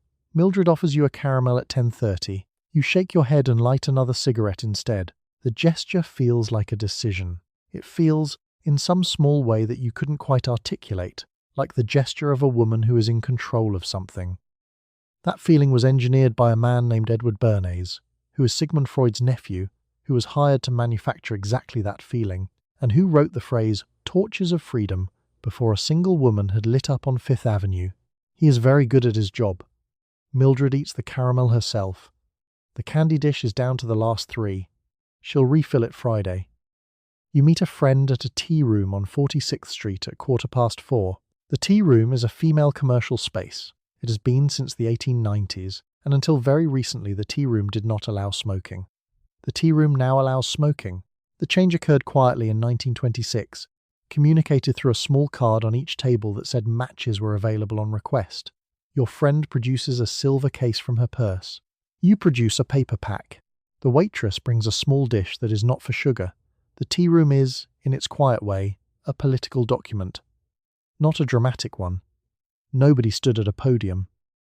A small card appeared on the table, and the table accepted it, and that was that. The pressed tin ceiling absorbed the smoke without comment. The ceiling had absorbed a great deal by 1929 and had developed a tolerant, yellowish, and quietly accommodating philosophy about most things. The speakeasy is where else you can do this, which is where the taboo stopped mattering, because every person in the room was already committing a federal misdemeanor by holding a glass of gin. Prohibition made cigarettes look responsible by comparison. You are, technically, the law-abiding one at the table. You order your second drink. You light up. The bartender, a man named Earl who arranges his bottles alphabetically for reasons he hasn't explained, doesn't look up. The department store lounge, the hotel mezzanine, the roof garden of a restaurant that stays open until 11. These are the rooms that changed first. The rooms where women already had permission to exist in public without a male escort. And the rooms where a cigarette became, slowly, just a thing you did between sentences. Not a statement, a habit. The distinction matters, and Lucky Strike's entire advertising apparatus was built on collapsing it. A habit could be sold to. A statement only happened once. Your friend orders the chicken salad but doesn't finish it. This is the done thing in 1929. Finishing a plate carries a faint social stigma that didn't exist 10 years ago and will not be named out loud for another 50. She takes a cigarette instead of dessert, which is exactly the transaction the reach for a lucky instead of a sweet campaign had been rehearsing in your imagination since last March. The campaign doesn't need you to remember the ad. It needs you to perform the ad without noticing. The tea room has a scale near the coat check. This is new. Not the scale itself. The scale has existed as a pharmacy fixture for decades, but the scale in this location, between the umbrellas and the powder room, placed where you'll pass it twice. The management installed it 6 months ago. 3 women use it on the way out. One of them adjusts her hat afterward, as though the number on the dial had been about her hat all along. Now, the women in this room are not the women in the Lucky Strike ads. The ads feature a slim silhouette in profile against a pale background. No face, no name, just the angle of a jaw and a held cigarette. You are a person at a table with a half-eaten salad and a friend who is explaining something about her landlord. The ad is an aspiration. The tea room is Tuesday. These are related but not identical, and the distance between them is where George Washington Hill made his money. A woman 2 tables over opens a compact, powders her nose, and snaps it shut with the practiced efficiency of someone who has done this in 17 different rooms this week. She doesn't smoke. She's eating a piece of cake. She does this without apparent guilt, which in 1929 is either radical or simply not reading the right magazines. Could be either. Genuinely hard to say. You finish your cigarette. Your friend finishes hers. The waitress returns the silver case without being asked, because she's been watching the table and that's part of the job nobody lists on the job description. You split the bill. You leave a small tip. You button your coat in the lobby, pass the scale without stopping, and step back out onto 46th Street where the afternoon has gotten colder and everyone walking past is moving with the particular urgency of people who have somewhere slightly better to be. You descend a short staircase to a basement door, and a man you have never met looks at you through a small panel and then unlocks the door. Inside, the air is thick. The ceiling is low and pressed tin. There are men at the bar and women at the bar. There are couples in the booths. The room is loud. Smoking in this room is universal.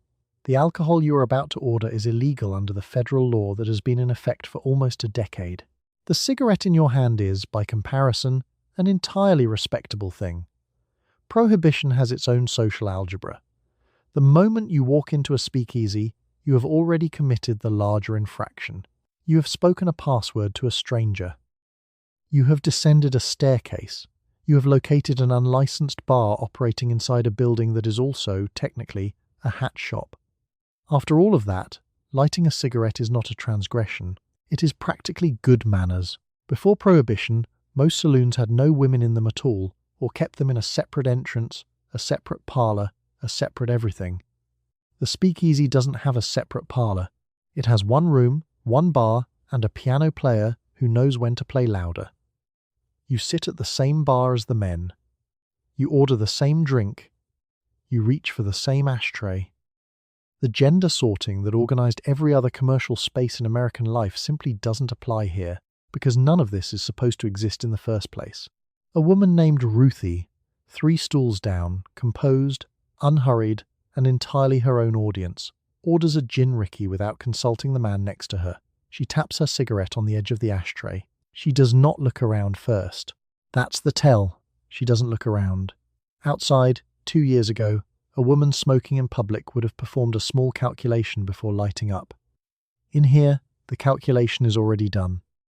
You have traded the minor illegality of smoking for the major illegality of drinking, and somewhere in that exchange, the minor one stopped feeling like a risk at all. George Washington Hill at American Tobacco knew this. He didn't engineer the speakeasy. Nobody engineered the speakeasy, but he understood what it was doing to the social math around female smoking. Every woman who normalized a cigarette in a basement bar was preconditioned for the billboard on the way back up to street level. The campaign didn't need to convert her. The speakeasy had already done the first half of the job. The smoke curls up toward the pressed tin ceiling and doesn't go anywhere in particular. There's no ventilation system that has opinions about this. A man at the far end of the bar is demonstrating something about card tricks that nobody asked for. Your second gin arrives. You're aware, in a distant way, that the pack in your handbag cost 15 cents this afternoon from a hotel lobby machine that dispensed it with a mechanical thud, no conversation required. 15 cents. The same as a pencil. The gin cost more, and the gin is the one that could get the establishment raided. The other thing the speakeasy did, without meaning to, was introduce women to the physical habit at a pace and in an atmosphere that no advertising campaign could have manufactured on its own. You don't smoke your first cigarette because of a billboard. You smoke it because Ruthie offered you one and it seemed rude to decline, and the music was loud and the gin was already there. The Lucky Strike campaign could name-check 20,679 physicians, all anonymous, none of whom apparently owned a telephone, but a cigarette offered across a speakeasy bar by a woman who looks like she knows what she's doing lands differently than a magazine page. By the time you climb back up the staircase and emerge onto a street that is cold and completely sober-looking, the cigarette in your hand follows you out. It belongs to you now. The hat shop above the speakeasy has its lights off. The pressed tin ceiling stays where it is, underground, holding the smoke of everyone who came before you. You walk in the Easter parade on April 3rd, 1929, in the company of 9 other young women, and the women have all been recruited by a man named Edward Bernays for a fee. Bernays has told you what to do. At a specified point in the parade, just past 5th Avenue and 48th Street, you take a cigarette out of a small case, you light it, and you walk on. The other 9 women do the same thing in synchronization. The crowd watches. Photographers, who have been told in advance to be present, raise their cameras. The phrase, "torches of freedom," has already been written into reporters' notebooks before you struck the match. Bernays sent it to them. The journalists received the framing, agreed it was a good framing, and showed up to document the framing becoming true. The march hasn't even started yet when the story is already filed in someone's head. You are not a protester. You are a prop in a press release that has been scheduled for Easter Sunday because Easter Sunday sounds more historic than a Tuesday. Bernays is Sigmund Freud's nephew. This is the fact he leads with in every room. He has consulted a psychoanalyst named A.A. Brill, who told him, in a consulting room in Manhattan, while presumably keeping a straight face, that the cigarette is a phallic symbol of male power, and that marketing it to women as an instrument of liberation would be, psychologically speaking, very effective. Bernays takes this information, writes it into a memo, and presents it to American Tobacco as a strategy. Nobody in the room asks a follow-up question. The cigarette is now a feminist artifact, which is basically a Coachella brand activation except it's Easter Sunday, and the influencers are debutantes with cigarette cases. The American Tobacco Company president, George Washington Hill, has a drum on his desk. Not decorative. Functional. He bangs it during advertising meetings when he wants a slogan to land harder. The drum has heard the phrase "reach for a lucky instead of a sweet" more times than any human being. Alive, patient, percussive, and reliably attentive. Hill thinks about Lucky Strike advertising, by most accounts, at all hours of every day. He was eventually fictionalized in a 1946 novel as a man who had become indistinguishable from his own campaign. The drum does not appear in the novel. It should. The women walk. The cameras click. By the next morning, the photograph is in the papers under the phrase Bernays wrote for it, and the image, 10 socially prominent women smoking openly on 5th Avenue, is being read by women who have never smoked, who are reading Ladies' Home Journal on a train, who are also looking at a Lucky Strike ad on the facing page. The ad says a doctor recommends it. It says this 20,679 times, in aggregate, across every ad in the campaign, 20,679 physicians who have personally confirmed that Lucky Strikes are less irritating. Not one of them is named. There is no study. It's a Yelp page with 20,000 reviews and 0 usernames, except the product causes cancer, and the FTC has to write a letter about it. The Federal Trade Commission issues a cease and desist order against American Tobacco in 1929 for the physician claim. American Tobacco keeps advertising. The order is noted. The drum continues. Back in Zion, Illinois, a women's club has signed a petition. Every name is written by hand. The petition asks local businesses to remove Lucky Strike posters from their windows. American Tobacco receives word of this and responds the way a company responds when it has a drum. It increases advertising in Zion. The posters go up in additional locations. The women's club sends a second letter. The drum does not respond to letters. You read the newspaper the morning after the Easter parade, and the newspaper has a phrase ready for what you did. The phrase is "torches of freedom." The phrase appears in 3 separate New York papers and is picked up by the wire services and is, by Tuesday afternoon, in newspapers in Buffalo and Cleveland and Indianapolis. Edward Bernays placed the phrase with the reporters the previous week. The reporters were aware. The reporters wrote it anyway. You look at the photograph of yourself on page 7, and you do not appear in the caption. The caption names 2 other women. Both of them are from better families than you. One of them is wearing a hat you recognize from a window on 5th Avenue that costs more than your monthly rent. You smoked the same cigarette on the same street at the same time, and the caption has different opinions about which of you was there. The newspaper does not ask whether the march was staged. It doesn't ask who paid for it, or who called the reporters the week before, or why the phrase "torches of freedom" arrived fully formed before a single torch had been lit. The newspaper is not in the business of asking those questions. The newspaper is in the business of having a phrase ready by morning, and this morning the phrase is ready. Meanwhile, 3 pages from your photograph, there is a Lucky Strike advertisement. The ad features a woman in a dropped-waist dress with good cheekbones and no visible appetite. Below her is the slogan. You have seen the slogan. Everyone has seen the slogan. Next to the ad, sharing the same column of newsprint, is a brief item about calorie counting. The 2 pieces of content do not acknowledge each other. They don't need to. They are doing the same job from adjacent columns, like neighbours who have never spoken but have the same lawn care schedule. Edward Bernays, reading his own press coverage at his desk on Monday morning, is satisfied. He has given women a political frame for a commercial habit, and the political frame will outlast the commercial habit by several decades. This is, professionally speaking, a clean result. Bernays is Sigmund Freud's nephew.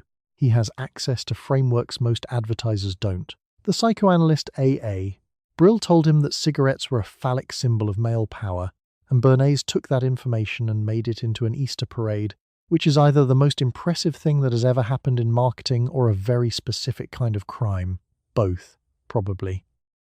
A reporter named Agnes Conlon, who was not at the parade, and filed her piece from a desk in Midtown, writes that the march represented a new moment in American womanhood.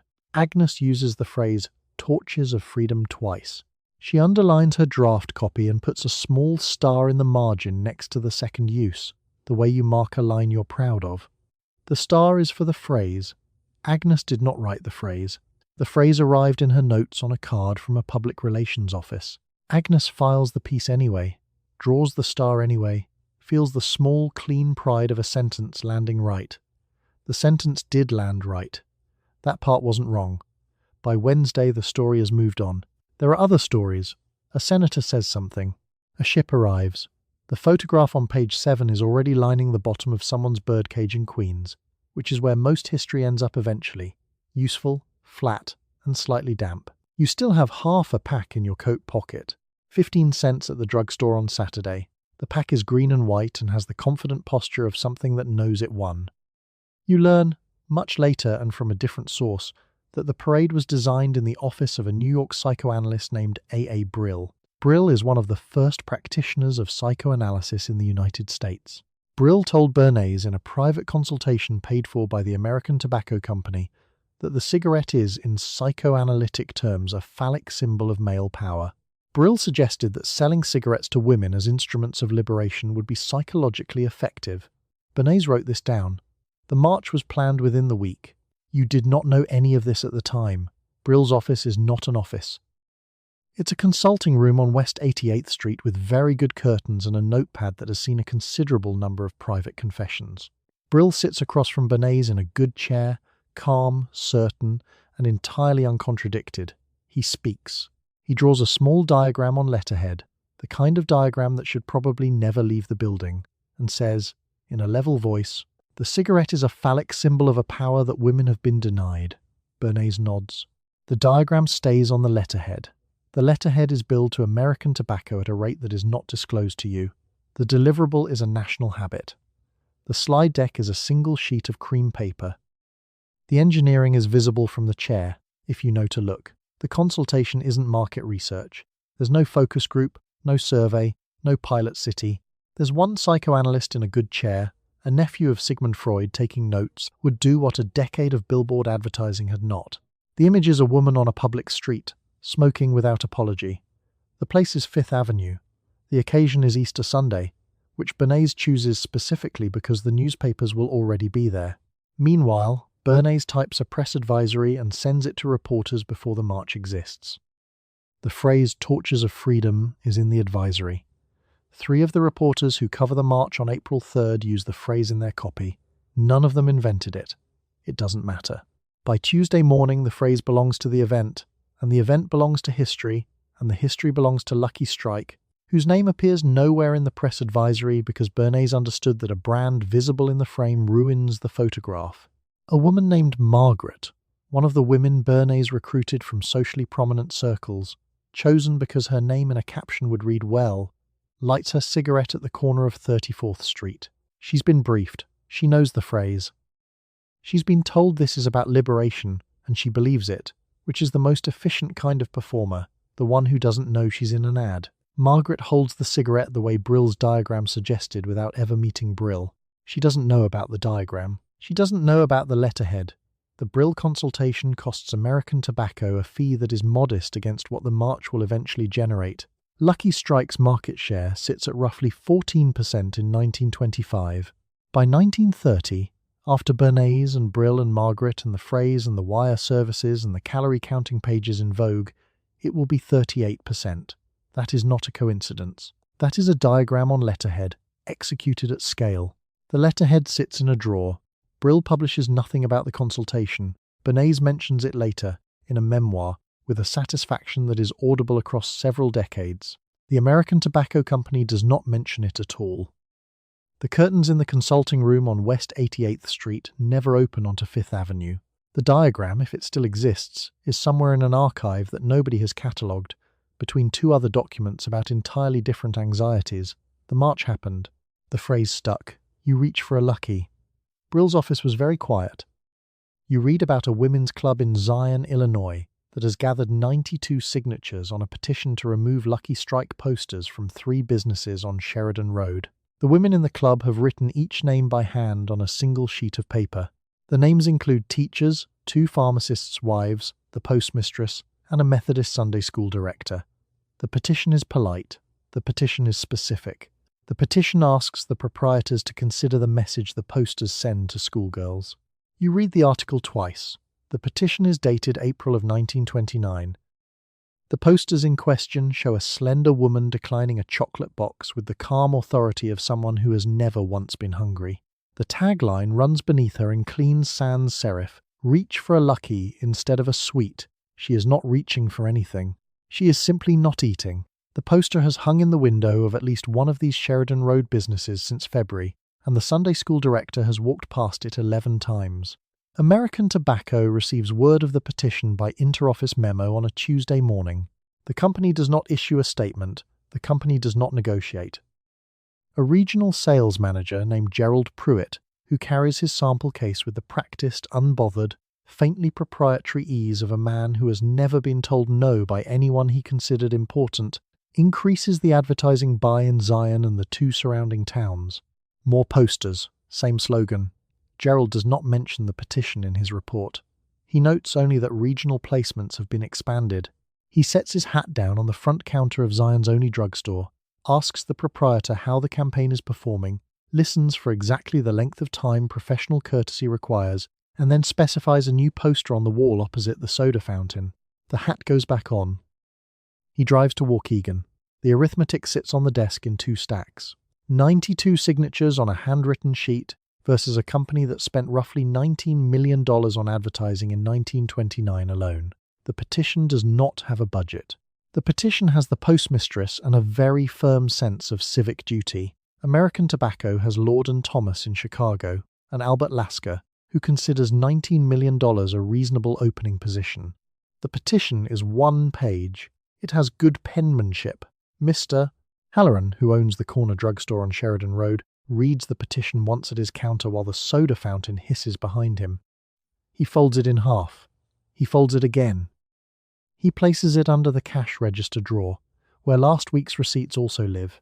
The other 2 proprietors, the newsagent and the man who runs the lunch counter beside the rail station, do roughly the same thing in roughly the same order. They thank the club warmly and do nothing. In 1929, a private merchant is not allowed to vote on municipal advertising contracts, and the club has no mechanism to compel him to take a legal poster out of his window. The National Confectioners Association is also filing complaints this same spring, not out of concern for the schoolgirls of Zion, but because the slogan implies their product is something to be refused, which is bad for hard candy sales. Their FTC complaint has lawyers. It has filing fees. It has the institutional weight of an entire confectionery industry watching its market share twitch downward. By 1930, the FTC rules the slogan itself is permissible, but draws the line at ads making specific defamatory claims about candy. American Tobacco adjusts the language slightly. The posters stay. The Zion Women's Club does not know about the candy lobby's parallel complaint, because why would they? They are working from a position of genuine moral clarity. The Methodist Sunday School director writes the cover letter on her own stationery, in her own ink, on her own dining room table after the supper plates are cleared. She does not mention candy at all. The local paper eventually prints a 4-paragraph item on page 7, sandwiched between a hardware store advertisement and a notice about the Elks Lodge annual fish fry. What the 92 women in Zion do understand, without Brill diagrams, without the Lord and Thomas media buy rationale, without any of the psychoanalytic scaffolding Bernays has assembled on West 88th Street, is that the poster is aimed at their daughters. Not at them. At the girl who is 12 and walks past that window on her way to school and absorbs, in the flat incidental way children absorb everything, the idea that hunger is something a respectable woman overcomes. The petition doesn't use those words. The petition uses the words the Methodist Sunday School director uses, which are different words, and arrive at the same place. American Tobacco files the Zion petition in a drawer somewhere in the New York office. Gerald Pruitt drives back to Waukegan. The posters stay on Sheridan Road through the summer. You read the follow-up article 3 weeks later. The American Tobacco Company has not removed the posters in Zion, Illinois. The American Tobacco Company has, instead, increased the number of posters in Zion, Illinois, and in the surrounding towns of Waukegan and North Chicago. The company has issued a brief statement explaining that local protest has been considered and that the campaign reflects the broader interests of American womanhood. The statement does not address the petition. The statement does not address the petitioners. The article on page 4 of the Chicago Tribune does not address them either.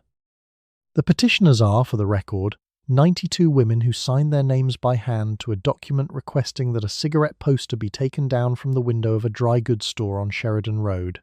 This is the full scope of what they asked. The response they received was the expansion of advertising into 2 additional counties. There's a particular kind of corporate communication that responds to "please stop" with "noted, we'll do more." This is that kind. Meanwhile, in Chicago, George Washington Hill is not thinking about Zion, Illinois. George Washington Hill is thinking about market share, which is currently 38% and climbing. He is sitting behind a desk that also contains a drum, a full marching band drum, kept for emphasis during advertising meetings, and he is thinking about Lucky Strike the way some people think about a second language they've decided to become fluent in, except he already speaks it and has no other language. His ad man, Albert Lasker, 3 floors away at Lord and Thomas, is writing something on a legal pad. Between the two of them, Zion doesn't register as a problem. Zion registers as a market. The posters the women of Zion found objectionable were specific. A Lucky Strike ad from 1929 features a slim woman in a dropped-waist dress standing near a table of sweets. She has apparently declined. The text reads, in clean block lettering, that 20,679 physicians confirm Luckies are less irritating to the throat. None of those physicians are named. Not one. 20,679 medical professionals assembled into a single unanimous endorsement, and the list is somehow unavailable. 20,000 5-star reviews and not one signature in the file, except the product being reviewed will eventually give you lung cancer. The Federal Trade Commission has already issued a cease and desist order over this claim. The cease and desist order is, functionally, a strongly worded letter from the government. American Tobacco receives it, files it, and continues running the ad. The 20,679 physicians continue to exist only as a number on a page, cheerful, unanimous, and entirely imaginary. A woman named Dorothea Marsh, who chaired the Zion Petition Committee and whose handwriting appears at the top of the signature page, reads the follow-up article in the same Tribune in which it is printed. She sets the paper down on the kitchen table. The kitchen table is next to a window. Outside the window is Sheridan Road, where, if she were to look, she would see a Lucky Strike poster on the side of Haverford's Dry Goods that was not there 4 weeks ago. It's larger than the original. The woman in the ad is thinner. The candy industry is watching all of this with the focused attention of an organization that has recently learned its product has been publicly described as an obstacle to feminine beauty. The National Confectioners Association filed their own FTC complaint.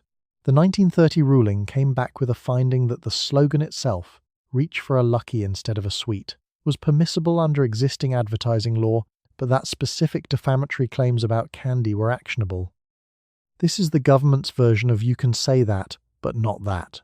The candy industry takes the partial win and continues selling candy to people who are also, separately, buying cigarettes at the same drugstore counter, 15 cents a pack, same shelf as the pencils. The posters stay up in Zion. They will stay up for the foreseeable future, which in advertising terms means until the campaign changes, which won't happen because the campaign is working. The petition is in a filing cabinet. The filing cabinet is in a church hall. Nobody from American Tobacco has been to Zion, Illinois. You read in the trade paper that candy sales have fallen and that the National Confectioners Association has filed a complaint with the Federal Trade Commission. The association represents the candy makers. The association is unhappy. The association argues that the Lucky Strike slogan amounts to a defamation of candy.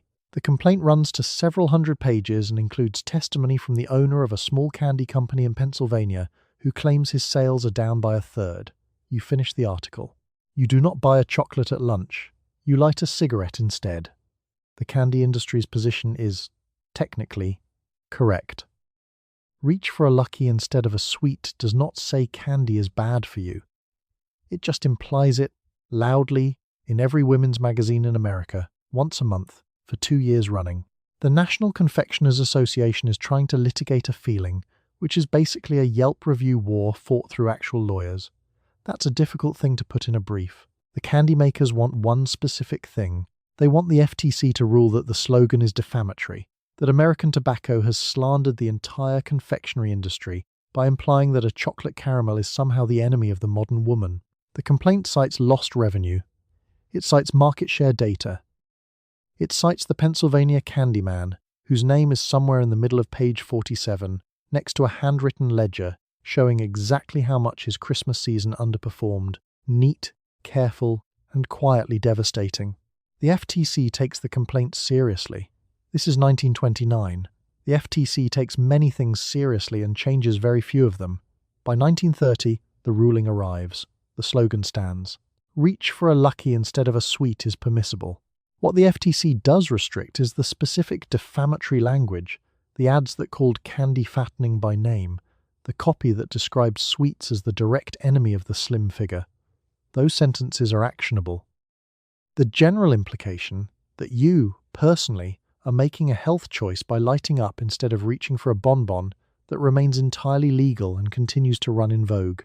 Meanwhile, somewhere in an office in Chicago, a man named Reginald Hooper, junior account assistant at Lord & Thomas, 26 years old, wearing a tie that his mother ironed, is typing revised ad copy that removes the word fattening and replaces it with a photograph of a woman in a dropped-waist dress. One hand raised, a cigarette where the candy would have been. The photograph does all the work the word used to do. The photograph has never been to court. The candy maker's lawyers have brought the wrong weapon to the wrong fight. You can file a complaint about language. Language can be changed. The image, the slim woman, the cigarette, the gesture that says I have made a choice, that image is not in the brief. It was never in the brief. It was always the point. The Pennsylvania Candy Man does not recover his Christmas season. His name appears in no follow-up coverage. He is, by all available evidence, simply a man who made chocolate in a decade that had decided chocolate was something you were supposed to resist. His ledger disagrees with the decade. The decade does not care about the ledger. You fold the trade paper and set it on the corner of your desk. The ashtray has 2 cigarettes in it already, both smoked to the filter. You are not hungry. You haven't been particularly hungry since March. You consider whether this is a good thing. You decide it probably is. You reach for the pack. You read about a ruling from the Federal Trade Commission, dated late 1929. The commission has ordered the American Tobacco Company to stop using the claim about 20,679 physicians. The commission has not banned the broader Lucky Strike campaign. The commission has only addressed the specific number. The American Tobacco Company complies. The specific number disappears from the advertisements. The campaign continues. The slogan continues. The reach for a lucky continues. The commission did the smallest thing it could legally do, and the company has done the smallest thing it can legally do in response. 20,679 physicians. As a number means no physician in particular. There is no list, there is no study, there is no clinic in Akron or St. Louis where a researcher in a white coat held a lucky strike up to the light and said, "Yes, less irritating. I'll sign off on that."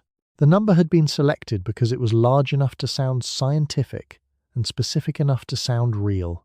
20,000 reviews and not one signature on file. The FTC looked at the number, found it unsupportable, and told American Tobacco to remove it. American Tobacco removed it. The ad ran the following week with the number gone and everything else intact.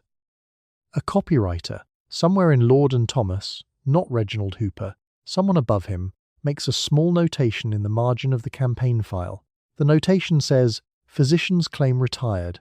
He does not write, "Physicians claim was false." He writes, "Retired." The file goes back in the drawer. The drawer closes with the satisfying click of a thing that has been handled. The commissioner writes the order on a sheet of headed paper, dates it and signs it. The commissioner does not write a second sheet about whether the slogan was wise. The commission has jurisdiction over deceptive advertising claims. It does not have jurisdiction over implications. It does not have jurisdiction over a woman in a Cleveland kitchen reaching for a cigarette instead of a piece of candy because a photograph suggested it. The implication was never illegal. The implication was the whole product. The number was just decoration, neat, official-looking, and quietly invented. George Washington Hill reads the cease and desist order and then, reportedly, hits the drum on his desk once. Not in frustration. In the manner of a man filing a piece of paper, the drum is there for emphasis, and sometimes the emphasis is routine. Hill has been thinking about Lucky Strike advertising every waking hour since approximately 1925, and a minor regulatory trimming is not going to interrupt that. The campaign's market share has gone from 14% to something approaching 40% in 5 years. The FTC has addressed a footnote. The American Medical Association, for its part, says nothing. It won't say anything formal about smoking until 1954. In 1929, the AMA's position on cigarettes is the same as its position on the drum on George Washington Hill's desk, not its department. Physicians in private practice continue to appear in advertisements for other tobacco brands through the early 1930s, usually depicted in white coats, usually looking thoughtful. The coat does a lot of work. The coat implies a study that does not exist. Meanwhile, in Zion, Illinois, the Women's Club has already mailed its petition, every name signed by hand, in ink, on paper that took someone a full afternoon to circulate. The petition asks local businesses to remove Lucky Strike posters from their windows. American Tobacco responds by increasing advertising in the same markets. This is not spite, technically. It's the kind of response that has a rational business justification and would feel like spite if you were the one who spent the afternoon with the clipboard. The FTC ruling will be cited later, in other cases, as an early precedent. A small one. The kind of precedent that establishes a floor so low that the industry barely needs to duck. You put the article down. The scale in the bathroom has been there less than a year and it already feels permanent. The cigarette on the nightstand costs 15 cents. The commission has spoken. The campaign has nodded politely and kept moving. You read a profile of George Washington Hill, the president of the American Tobacco Company, in a business magazine. The profile describes a drum that Hill keeps on his office desk. Hill uses the drum during advertising meetings. Hill bangs the drum when the men from Lord and Thomas present new slogans. Hill bangs the drum when Hill himself wants to emphasize a point. Hill reportedly thinks about Lucky Strike advertising every waking hour. The profile is written in a tone of careful admiration. The drum is, the writer suggests, a sign of dedication. The drum is on the desk. The drum is not a metaphor. It's an actual drum, a physical object, sitting on a desk at the American Tobacco Company, in a room where men in good suits come to discuss how to sell cigarettes to American women. Hill bangs it for emphasis. You picture the meetings. A man from Lord and Thomas clears his throat and begins presenting copy. Hill listens. Hill bangs the drum. The slogan lands. Hill bangs the drum again.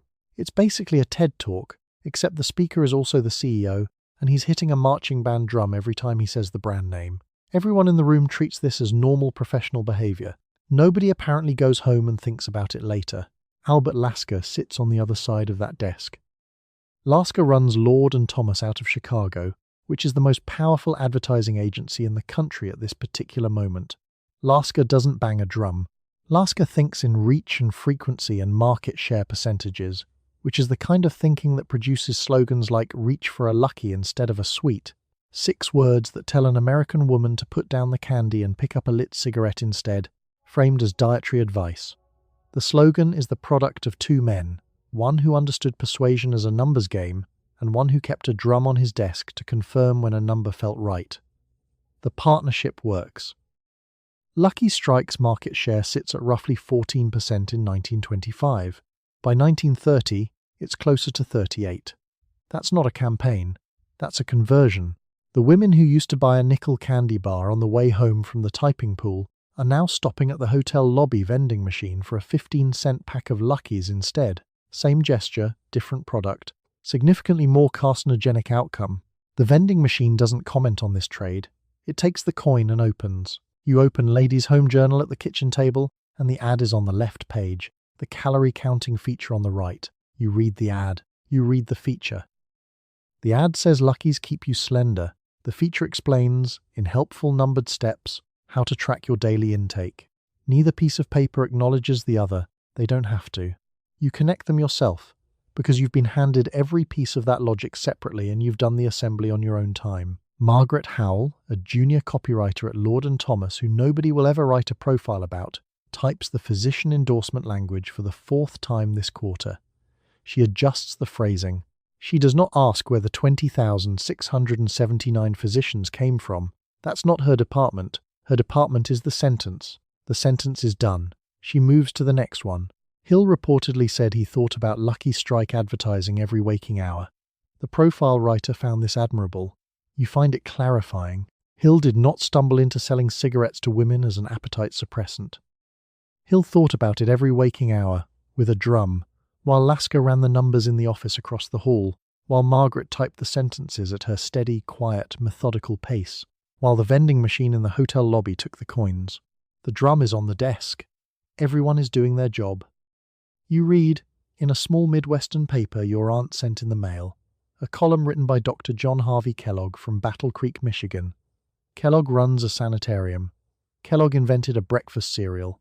Kellogg has, since the 1880s, warned against tobacco in every form. In the column, Kellogg specifically criticizes the cigarette diet.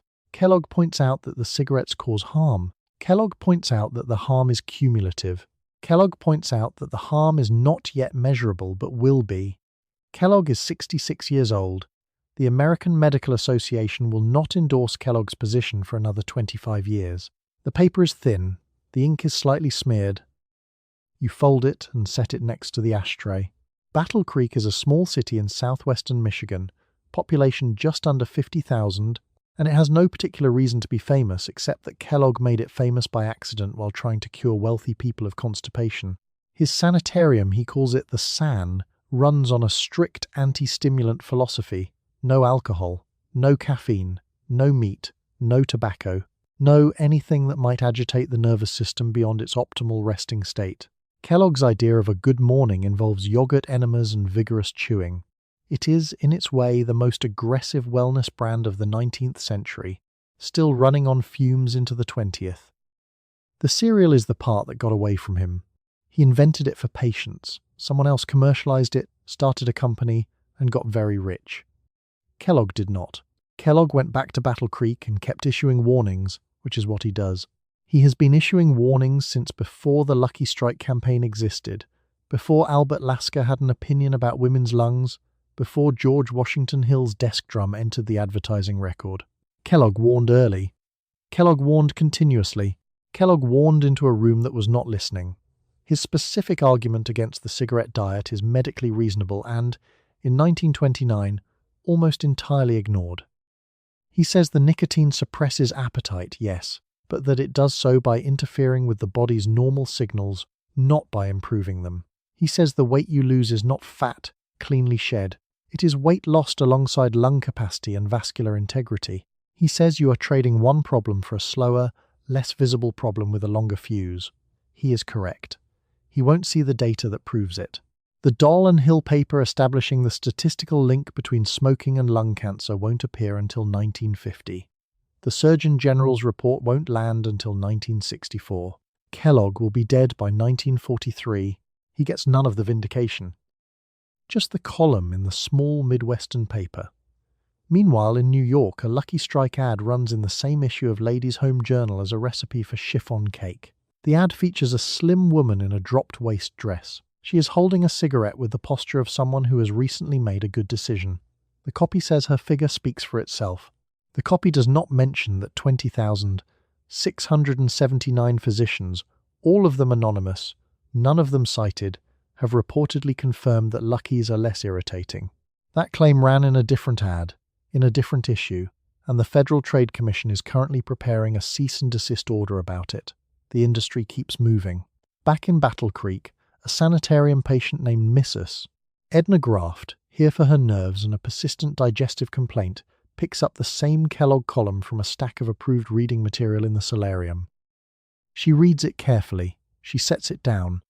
She asks the attending nurse if she may have a glass of warm water with the probiotic culture. She does not smoke. She wasn't going to smoke anyway.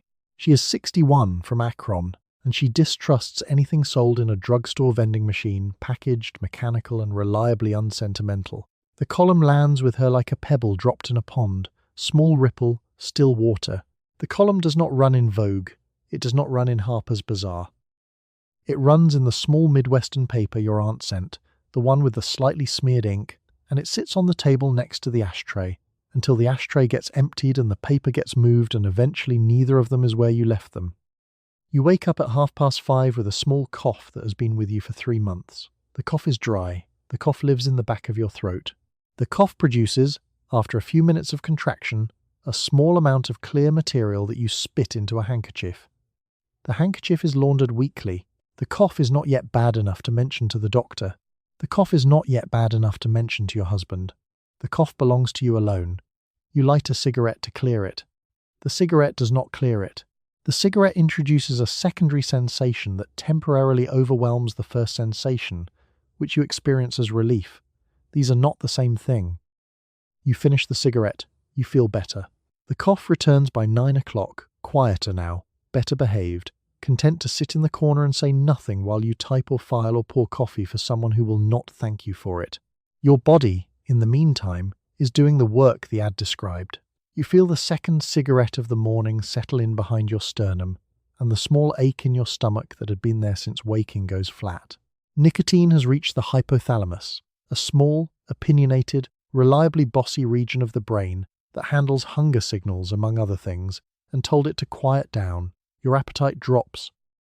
Your resting metabolism ticks up somewhere between 7 and 15%, which is not nothing. Smokers, on average, weigh 4 to 7 pounds less than non-smokers. These are real numbers. They were real in 1929. The campaign was built on something true, which is the most dangerous kind of campaign. Marjorie, at the desk across from yours, pats her collarbone thoughtfully every time she skips lunch and lights up instead. She does this with the focused satisfaction of someone who has found a system. She has named her system nothing. She simply does it and buttons her coat over the result.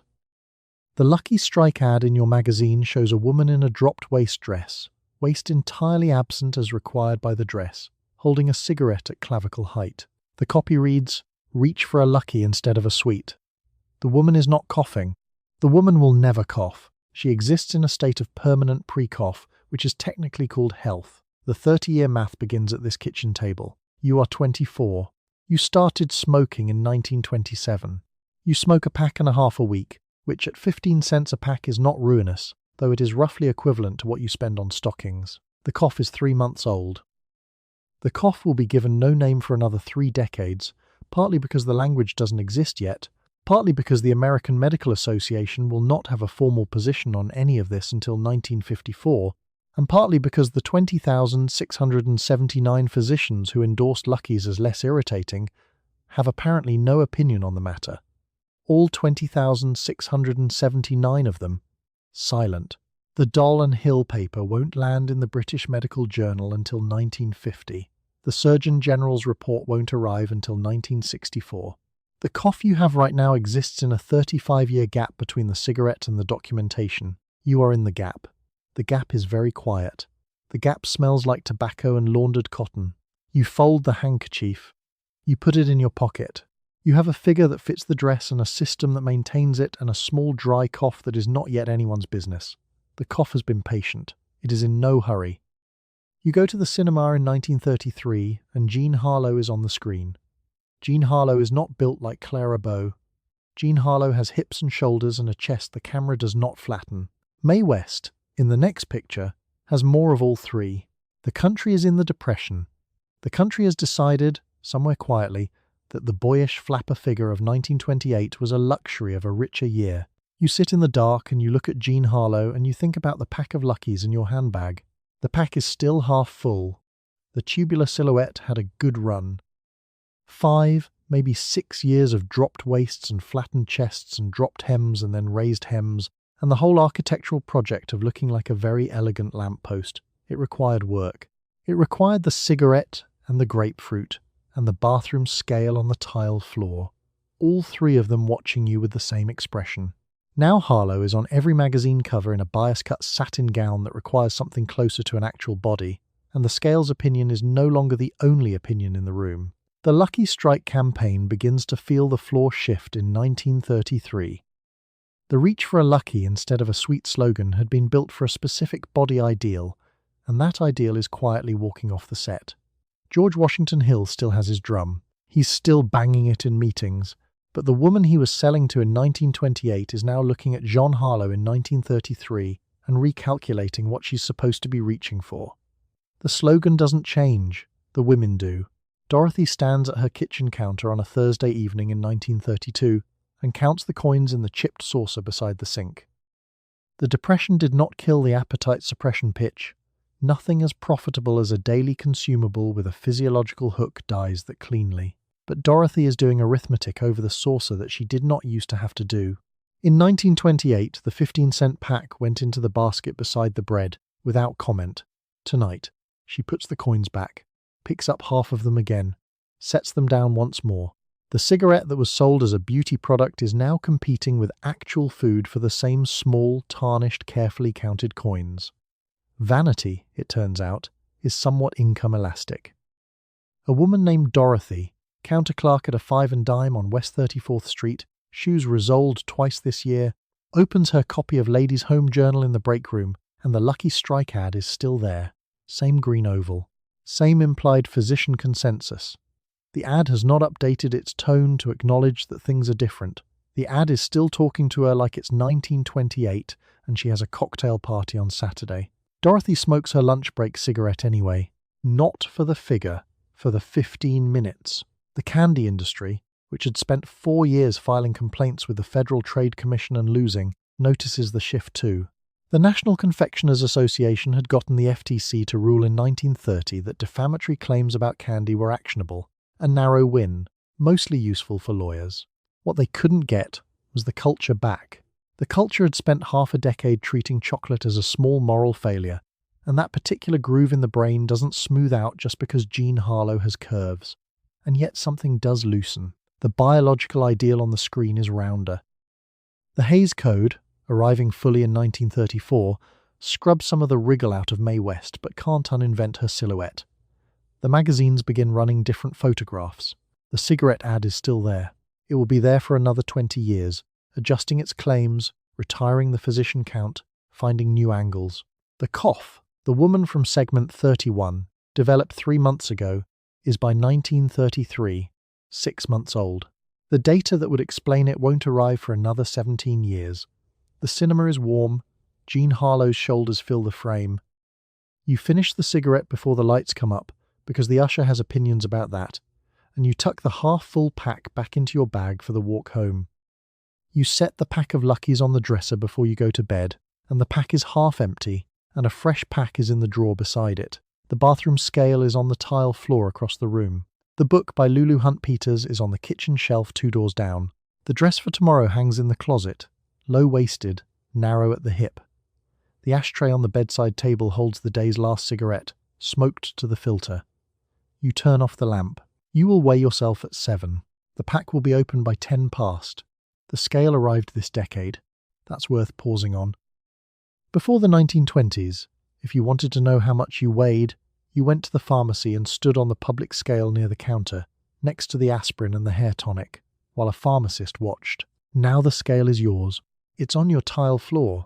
It's a small white instrument that fits between the sink and the baseboard, and it has quietly become the first thing you consult in the morning, before coffee, before conversation, before you've decided what kind of day you're having. The number decides for you. The Lulu Hunt Peters book has been on that kitchen shelf since roughly 1920.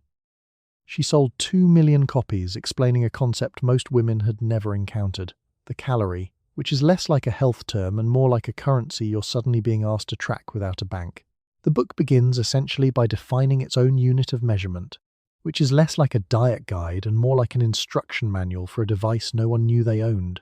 The dresser holds the inventory. On the dresser, the half-empty pack. In the drawer, the full one. These aren't comfort objects, they're logistics.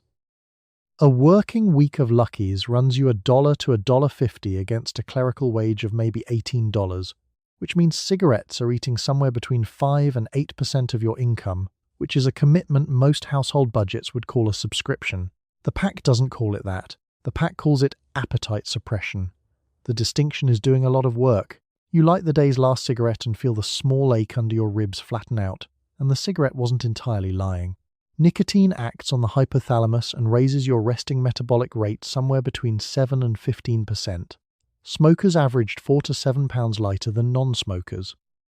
The science is real, measurable, and reproducible. The application is the part that required a man with a drum and a nephew of Sigmund Freud to arrive at together.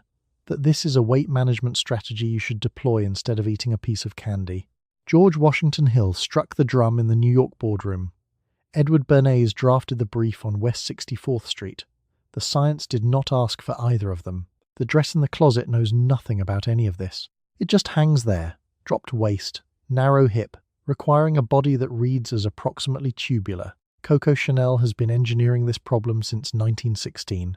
The silhouette doesn't ask for curves, it asks for the absence of them. The dress is not cruel about it. The dress simply doesn't fit another way.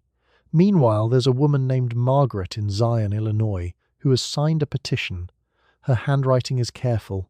The petition asks local businesses to remove Lucky Strike posters from their windows. She has mailed her copy to the Women's Club secretary, who has compiled a full list, every name signed by hand. American Tobacco received news of the petition and responded by increasing advertising in Zion specifically. Margaret's name did not make the trade papers. The new Lucky Strike posters arrived on schedule. You don't know about Margaret. You know about the ashtray.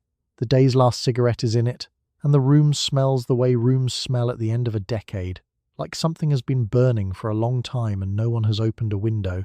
The cough is 6 months old now.